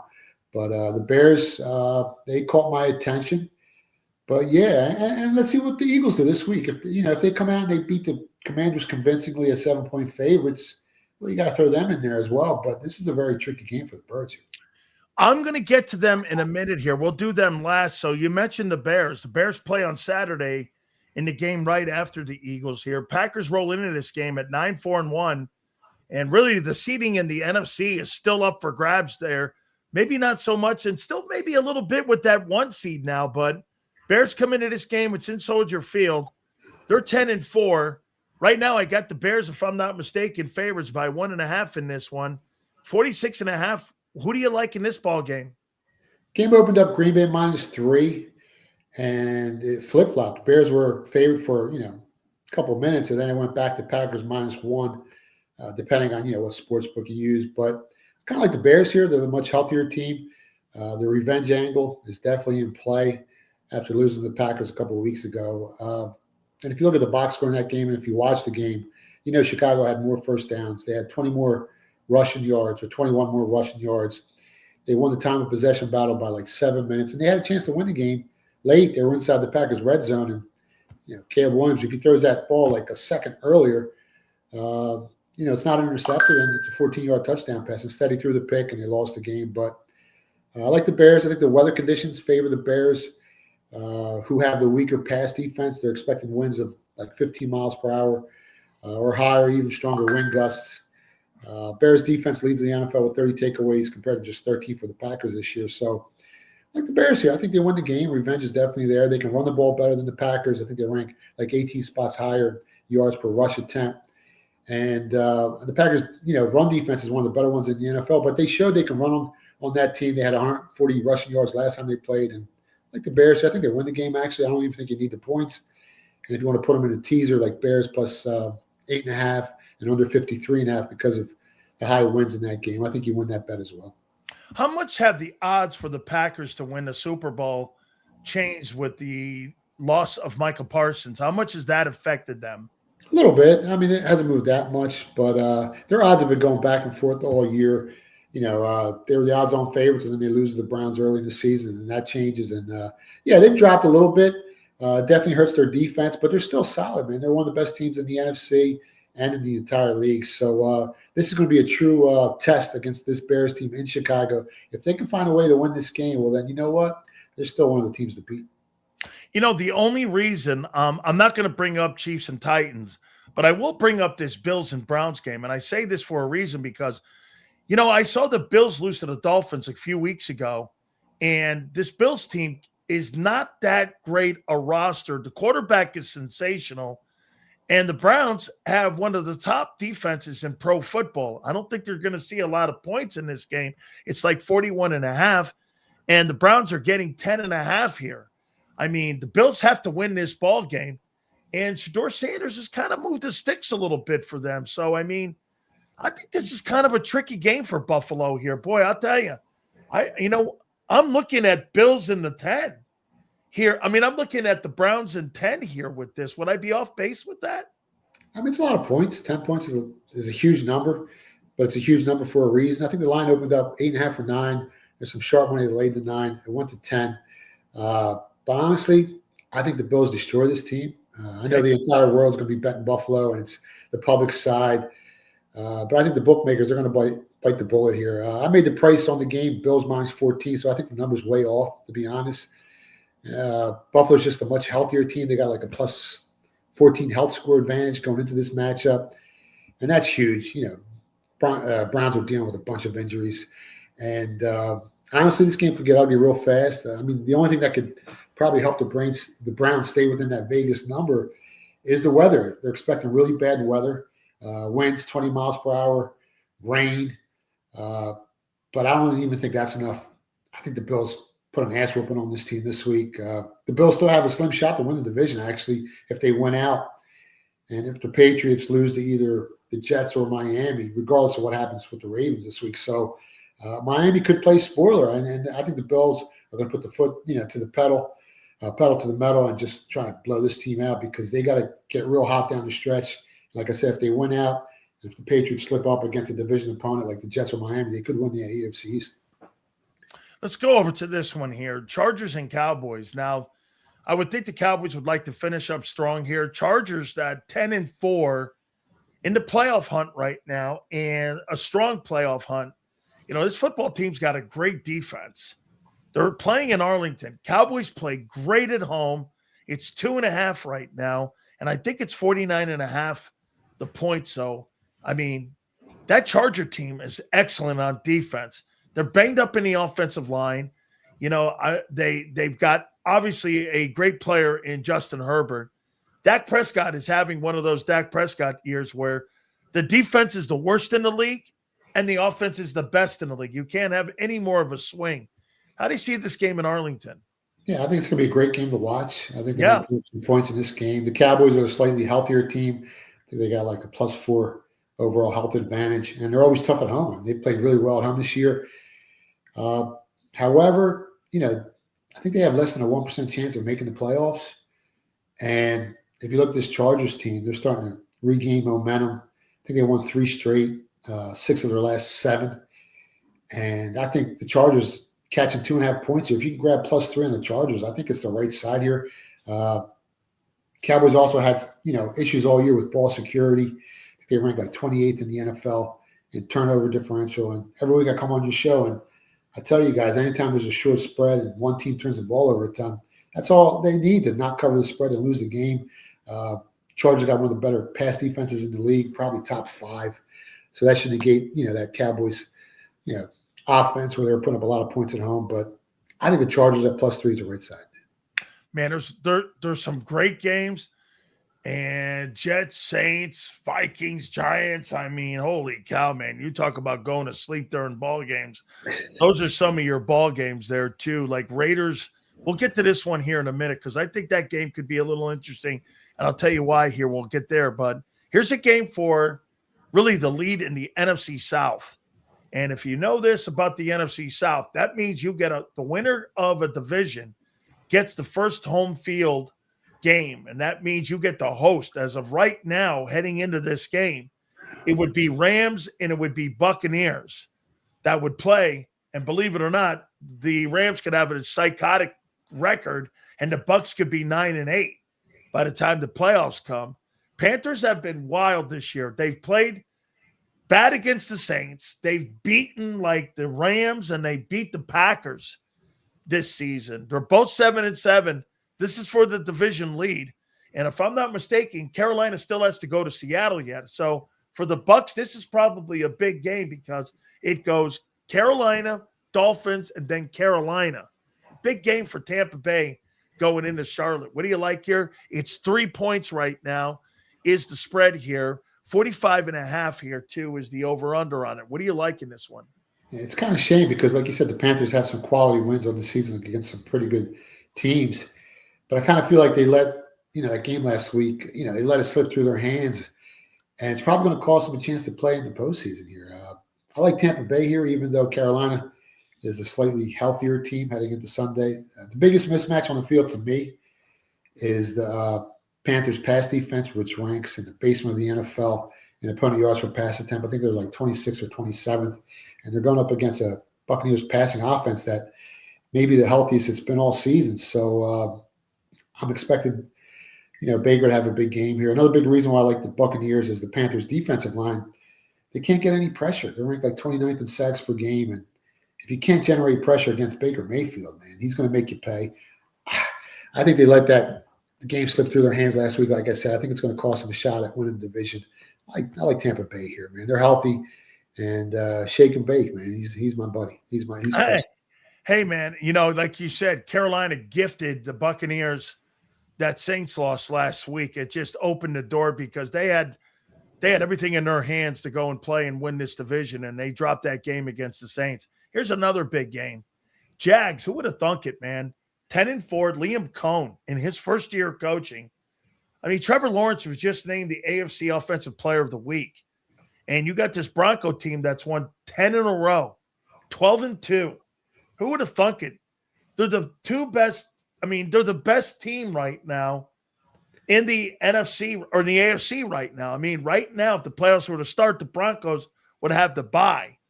It's in Denver, which there is a home field advantage. I don't care what anybody says. I've played up there at Mile High, and it is a crazy advantage. Jags are a good football team. They're good on defense, too. It's 3.5. It's 47.5. What do you like here? I think the line feels a little light to me. I made the a 5-point home favorite here, even though the Jags are a slightly healthier team going into this matchup. The issue for me back in the road dog, the Jacksonville Jags here at +3 or 3.5, is their offensive line ranks, I think, 17th in sacks allowed. It's going up against the Broncos defensive line that ranks #1 in sacks per game. And vice versa. I mean, the Jags defensive line just hasn't been able to get pressure on opposing quarterbacks all season. I think they're ranked 25th in sacks per game, and they're going up against the Broncos offensive line that has led up the least amount of sacks, I think, in the entire league this year. So this game's going to be won in the trenches, just like most football games, Dan. Man, it's tough because the numbers right there, and the Jags, like you said, they do have a good defense. The Jags do have more takeaways on the year on the defensive side of the football than the Broncos do, but Trevor Lawrence, he gets some brain cramps for once in a while. Yeah. He's doing more interceptions than Bo Nix this season. So that kind of washes that advantage out for me. I do like the under 47.5 on the total. I mean, you got two good defenses. They're both healthy, top 10 in a bunch of defensive metrics. When it comes to the side, it's hard betting against the Broncos at home, man. I think they're flawless. They're 7-0 this year at Mile High. It's tough, but I guess I lean towards the Broncos at anything under a field goal, but I like the under much better than the side. Are you buying Nix? He's not bad. I mean, he's okay. He's in a good system. He's got great coaches around him. When you got a defense like that, you don't have to be super elite. You just got to be a game manager. You got to just not throw interceptions. And he's done a good job. Yeah, if I had to give him a grade, I'd say like a B-. Yeah, I mean, I would give Sean Payton an A+ for what he's done by going up there and changing the culture around here. I was going to go Texans and Raiders, but I just watched the Raiders go for 75 yards in total offense, so I'll spare you on that nightmare. How about this one here? This looks like an elimination game, doesn't it? Steelers and Lions here. I mean, if the Lions lose this game, they would fall at 8-7, and pretty much they're finished. And you got the Steelers that are still fighting for, the division, not very good division right now. And if they lose, would fall to 8-7, would be theoretically out of it here. Almost like a playoff game here. So right now it's 7. It's Steelers. It's at Ford Field in Detroit. Who do you like here? And the Steelers have been playing some pretty good football since Mike Tomlin shook the room up a little bit. And the Lions have just wobbled all year long. Injuries, again, have played a factor. What do you like here? 52 is the points, too, by the way. Yeah, the total feels kind of high. I mean, the spread's, like you said, it's 7. It's right there. Seems like a lot of points for a team that really hasn't been able to stop anyone on defense all year. I mean, you're laying 7 points against a Steelers team that is in first place. But the Steelers are limping. Heading into this game, they're banged up on offense. They're banged up on defense. Steelers are coming off a big win over Miami last week.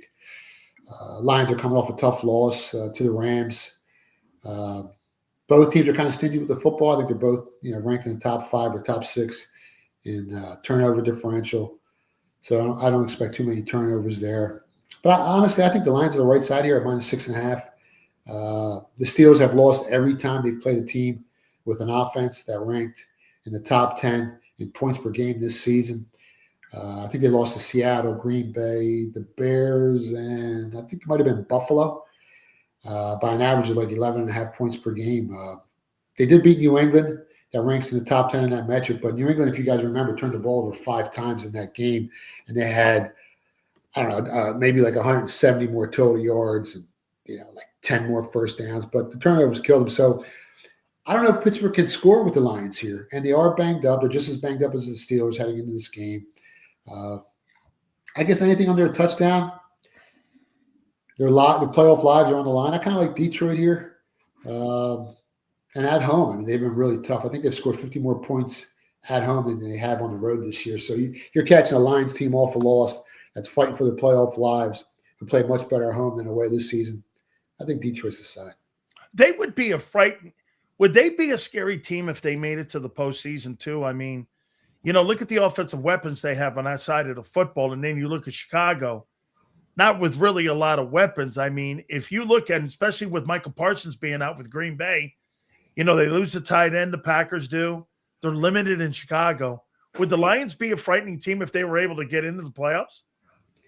If they still have Ben Johnson there, yes. But you saw the drop-off since he's left. Absolutely. And, everyone loves but he's not. I mean, I think he's cost his team a bunch of games this season. Yeah. Always going we're being overly aggressive. There's a time to be aggressive, and there's a time not to. And he's got one speed, and that's not going to win you football games in the playoffs. Coaching's big in the playoffs. You see it year after year. And I always clown on these coaches, and we always joke around when they make mistakes. But in the playoffs, man, it's big, and I don't think he's that guy to get him to the Super Bowl this year. If he goes and kicks the field goal against the Eagles, he wins that game. If he went and kicked every field goal that he went for 4 on 4th down, he would have won. He would have won that game, and it just shows you what you're saying there is to be true. There. Here's another one. Boy, this is another elimination type game, especially for the Ravens. Not so much for the Patriots, but again, you're sitting at 7-7 right now, and you're trying to chase down the Steelers here. That Lions and Steelers game is going to be enormous, but that would also affect the Ravens here. This is do or die for the Ravens. It's in Baltimore. It's 3 points. It's 48.5. The Patriots are 11-3, and they still got to keep the Bills off their backside. So it's another big game here. What do you like here? Yeah, I mean, Patriots are 11-3, and they're playing a 7-7 Ravens team, and they're getting 2.5 points. So that kind of tells you a lot about, what the bookmakers think is going to happen here. I like the Ravens here, and anything under a field goal. Last I checked with, my buddies behind the counter with the bookmakers, offshore, and in the U.S. markets, Patriots are getting 75% of the early action, and Vegas never gives out free money. So if you're looking to bet the Patriots here, that might concern you a little bit because the entire world's betting them early. Baltimore's, I think they're also a much healthier team. I think they have a +7 or +8 health score advantage, overall health score advantage. And, the Patriots, they've been a byproduct of playing teams that were really banged up this year, other than week 1 against the Raiders, when the Raiders were the healthier team and they actually beat the Patriots. They played a bunch of teams that were banged up with an average health score advantage of +8. So now they're they're not that healthy going into this game. I think the Ravens are the right side. The Ravens are playing for their playoff lives, like you said, 2.5 short number, 11-3 team getting points. I'm not buying it, man. I like the Ravens here. Monday night, the Phillip Rivers story continues. I mean, old man Rivers comes off the couch, and he looked pretty, and I think he represented himself great in Seattle, almost winning that game 18-16. Came back, and the defense led up here. 49ers are a funky team this year, man. They're 10-4. They've lost Fred Warner. They don't have Nick Bosa. And here they are. Christian McCaffrey's having another Christian McCaffrey year. He's probably going to go over a grand catching and receiving and rushing this year. The 49ers have an outside shot at winning the West still, believe it or not. Yeah. And the Colts have to win here, right? I mean, they're sitting at 8-6. They get a big win here, and they go to 9-6. Kind of changes the AFC playoffs a little bit. What do you like here? Give me the Colts and Phillip Rivers +6. Wow. Give me the over 46 against a banged-up 49ers pass defense that just gave up 24 points last week to the worst offense in the NFL. I think they played the Titans last week. And even though the 49ers record looks impressive, but outside of their week 1 win over Seattle, they've beaten 7 teams with a combined record of 29-83. Oh, my God. Really? I wouldn't be shocked if the Colts win this game outright. I mean, Indy's defense ranks 8 spots higher in opponent yards per play. The Colts are top 10 in sacks per game. The 49ers rank dead last, I think, in that category. Defensively, the Colts rank 2nd against the run, and San Francisco really ain't that good. They're mediocre at best. I think they're 17th or 18th. On offense, Indianapolis runs the ball much better. They're ranked, I think, 5th in yards per rush attempt compared to San Francisco, which might be dead last or 31st in the league when it comes to running the football. San Francisco has also had issues with ball security. I think they're ranked 25th or 26th in turnover differential. Give me old man River and the Colts here, +6, over 46, and kiss the money line. I think the Colts win this game. Wow, man. I would love to see Phillip Rivers, my friend. I've been texting him. I like the guy, man. I mean, I've known him a long time when he was with the San Diego Chargers. And believe it or not, Nick Sirianni was the wide receiver and quarterback coach there at the time when he was there. And Kevin Patullo and Shane Steichen were also there. So here it is. Eagles and Commanders here. Now, there's one thing that the Commanders do well that the Eagles don't do well. The Commanders run the ball well. Their running backs have done a really nice job this year, and their defense is not very good, the Commanders. It's a divisional game.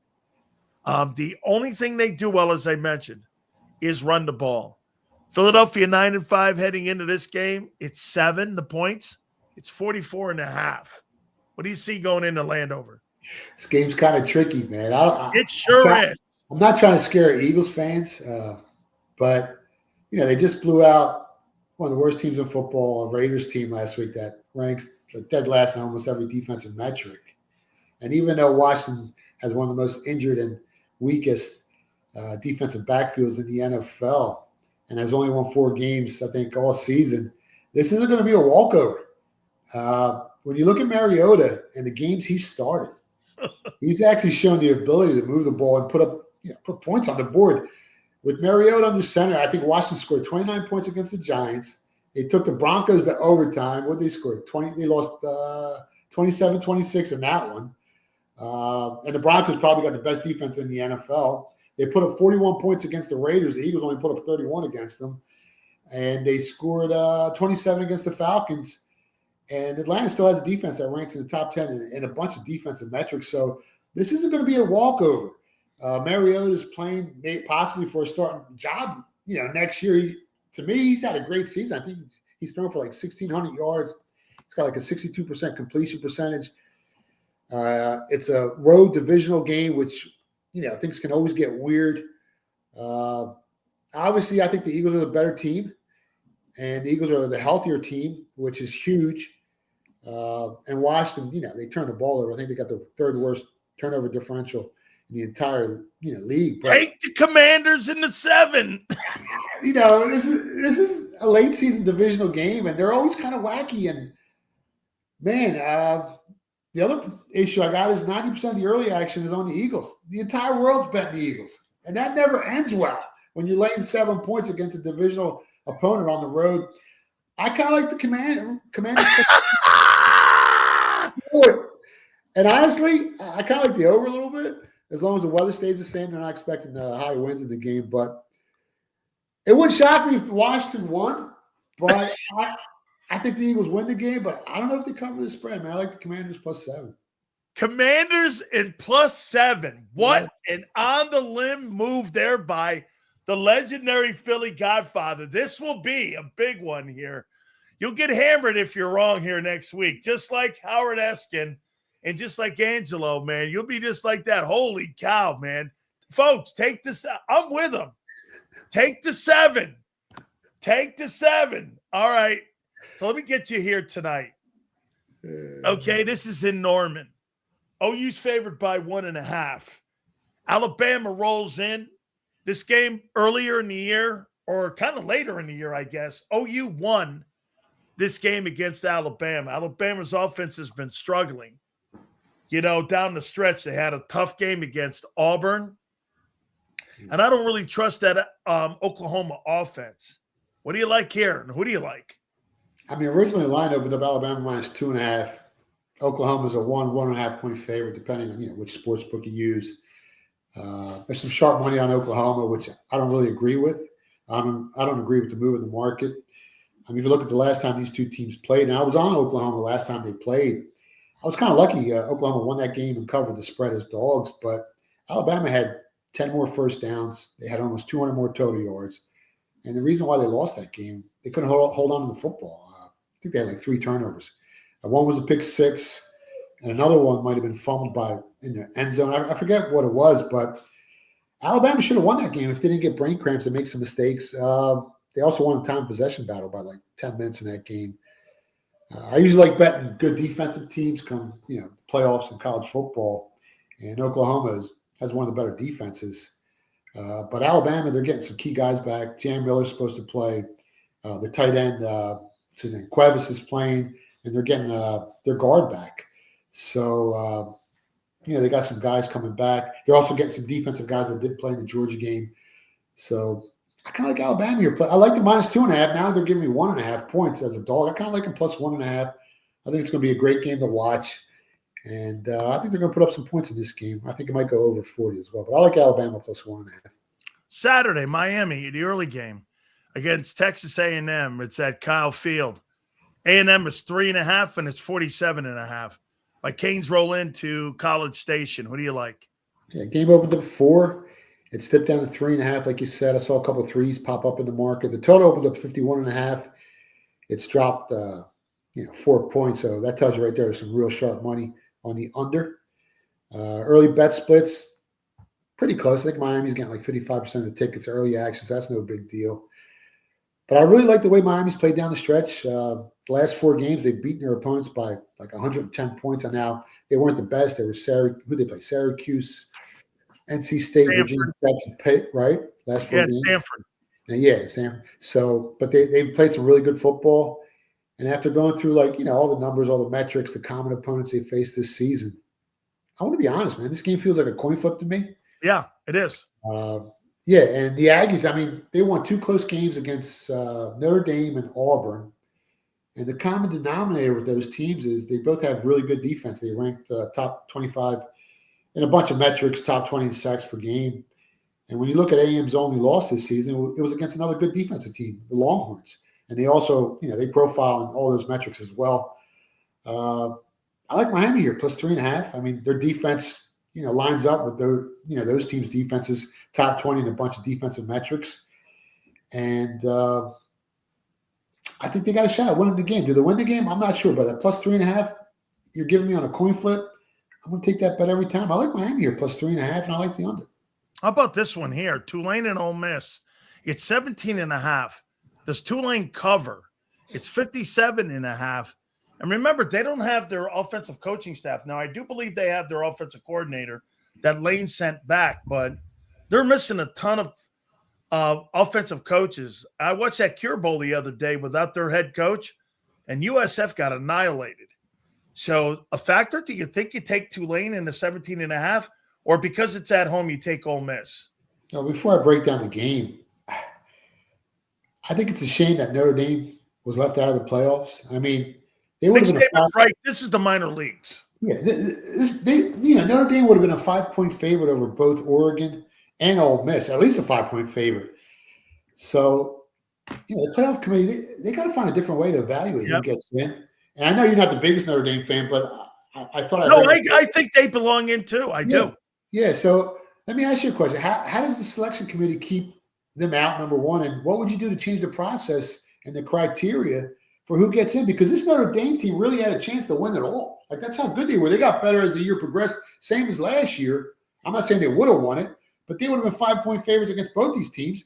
And these teams are laying 17.5 and 21 this week. So what would you do differently, dude? I would keep James Madison and Tulane out.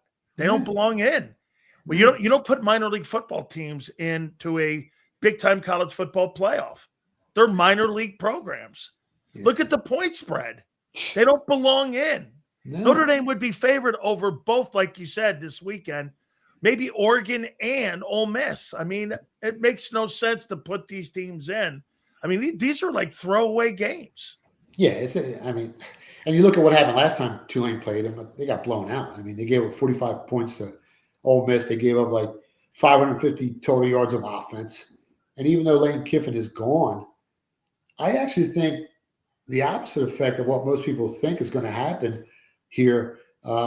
These kids, they want to prove that they're, that they got one of the best teams in college football. Some of the coaching staff that stayed, they want to prove something as well. I think they're going to destroy Tulane here.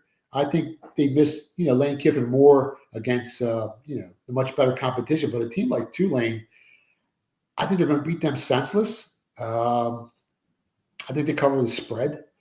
And they got something to prove. They're going to go out there with a chip on their shoulder saying, you know what, even though Lane Kiffin isn't here, we're going to kill this team and show everyone that, we're still one of the better teams in college football. I think Ole Miss covers the spread easily. James Madison. I mean, look at this thing. This is 20.5. I mean, this is ridiculous. Like you said here, does Oregon kill this team too? Beat them by over 20? I haven't bet the side yet. I did go under 50 when it first popped, but it's down to like 45.5. So a lot of the value has been extracted, in that line. 5 points is huge on a total. At the current spread in total, if you're brave enough, I'm not going to say this, but you might want to take the 21 points with James Madison. The entire world, my grandma, my aunt, everyone's betting Oregon here. So if you do take the Dukes, you're going to be on an island. When you look at what the odds makers are expecting, on the total, they're not expecting a lot of points. It's down to 45. So, taking 21 on a game that only, where the total is only 45 points. I mean, there's a little bit of value there. If you look at the, James Madison defense, they're really not that bad. And the run defense is actually pretty good. We all know how strong, Oregon's defense is. Arguably top 5 in the nation. So there's not going to be a lot of points scored in this one. Offensively, James Madison, they're kind of methodical. They take their time. They run the ball a ton. And that's what you need when you're looking to cover a 21-point spread, a team that slows the game down and doesn't make too many mistakes. Both teams, their offense rank, I think, in the top 10 in points per game. But obviously, Oregon's is much stronger due to the higher level of talent. So I'm not trying to say James Madison's offense is as good as Oregon's, but they're very methodical. They run the ball, chew the clock. If you got some balls, take James Madison plus 21. I haven't bet it yet. My balls ain't big enough, but the more I look at the game, I'm going to be on James Madison. And you're basically going to know within the first 5 minutes, how the game's going to play out and whether you get stranded on an island if you did bet James Madison. But at the end of the day, I think it comes down to whether, Oregon takes their foot off the pedal in the fourth quarter. They try to play it kind of smart, try to avoid injuries. Maybe if they're up like 30-10, they just start running the ball and not risk anything, because this is a team that has, college football national championship aspirations, and they got a good shot to get there. So they might take their foot off the pedal, and 21 points is a lot of points, man. Absolutely. Tell the folks where they can find you, my friend. On Twitter, at Philly Godfather. The website is thephillygodfather.com. Every Friday at 5:30 p.m. on the best show in the world, the Dan Sileo Show. And hope you guys have make a ton of money this weekend. Have a great Christmas, happy holidays, and all that stuff. And God bless all of you. You got it. Thank you so much, bro. We'll see you soon. There you go. Yeah. Punching in and out. Hey, I think it's going to be a great weekend, man. I really do. I think it's going to be a great game tonight. I'm going to go a different route there, man. I'm taking Bama in this thing here tonight. I got Bama tonight, taking care of business at OU and down there in Norman. I will see you tomorrow for the pregame. Believe it, it's Saturday. So I will see you for the pregame with some of you on Monday. What a weekend this will be, because a lot will shake out NFC playoff-wise, AFC playoff-wise. 2-6 on Monday. Big Joe, Xander, thank you. We will see you on the flip side.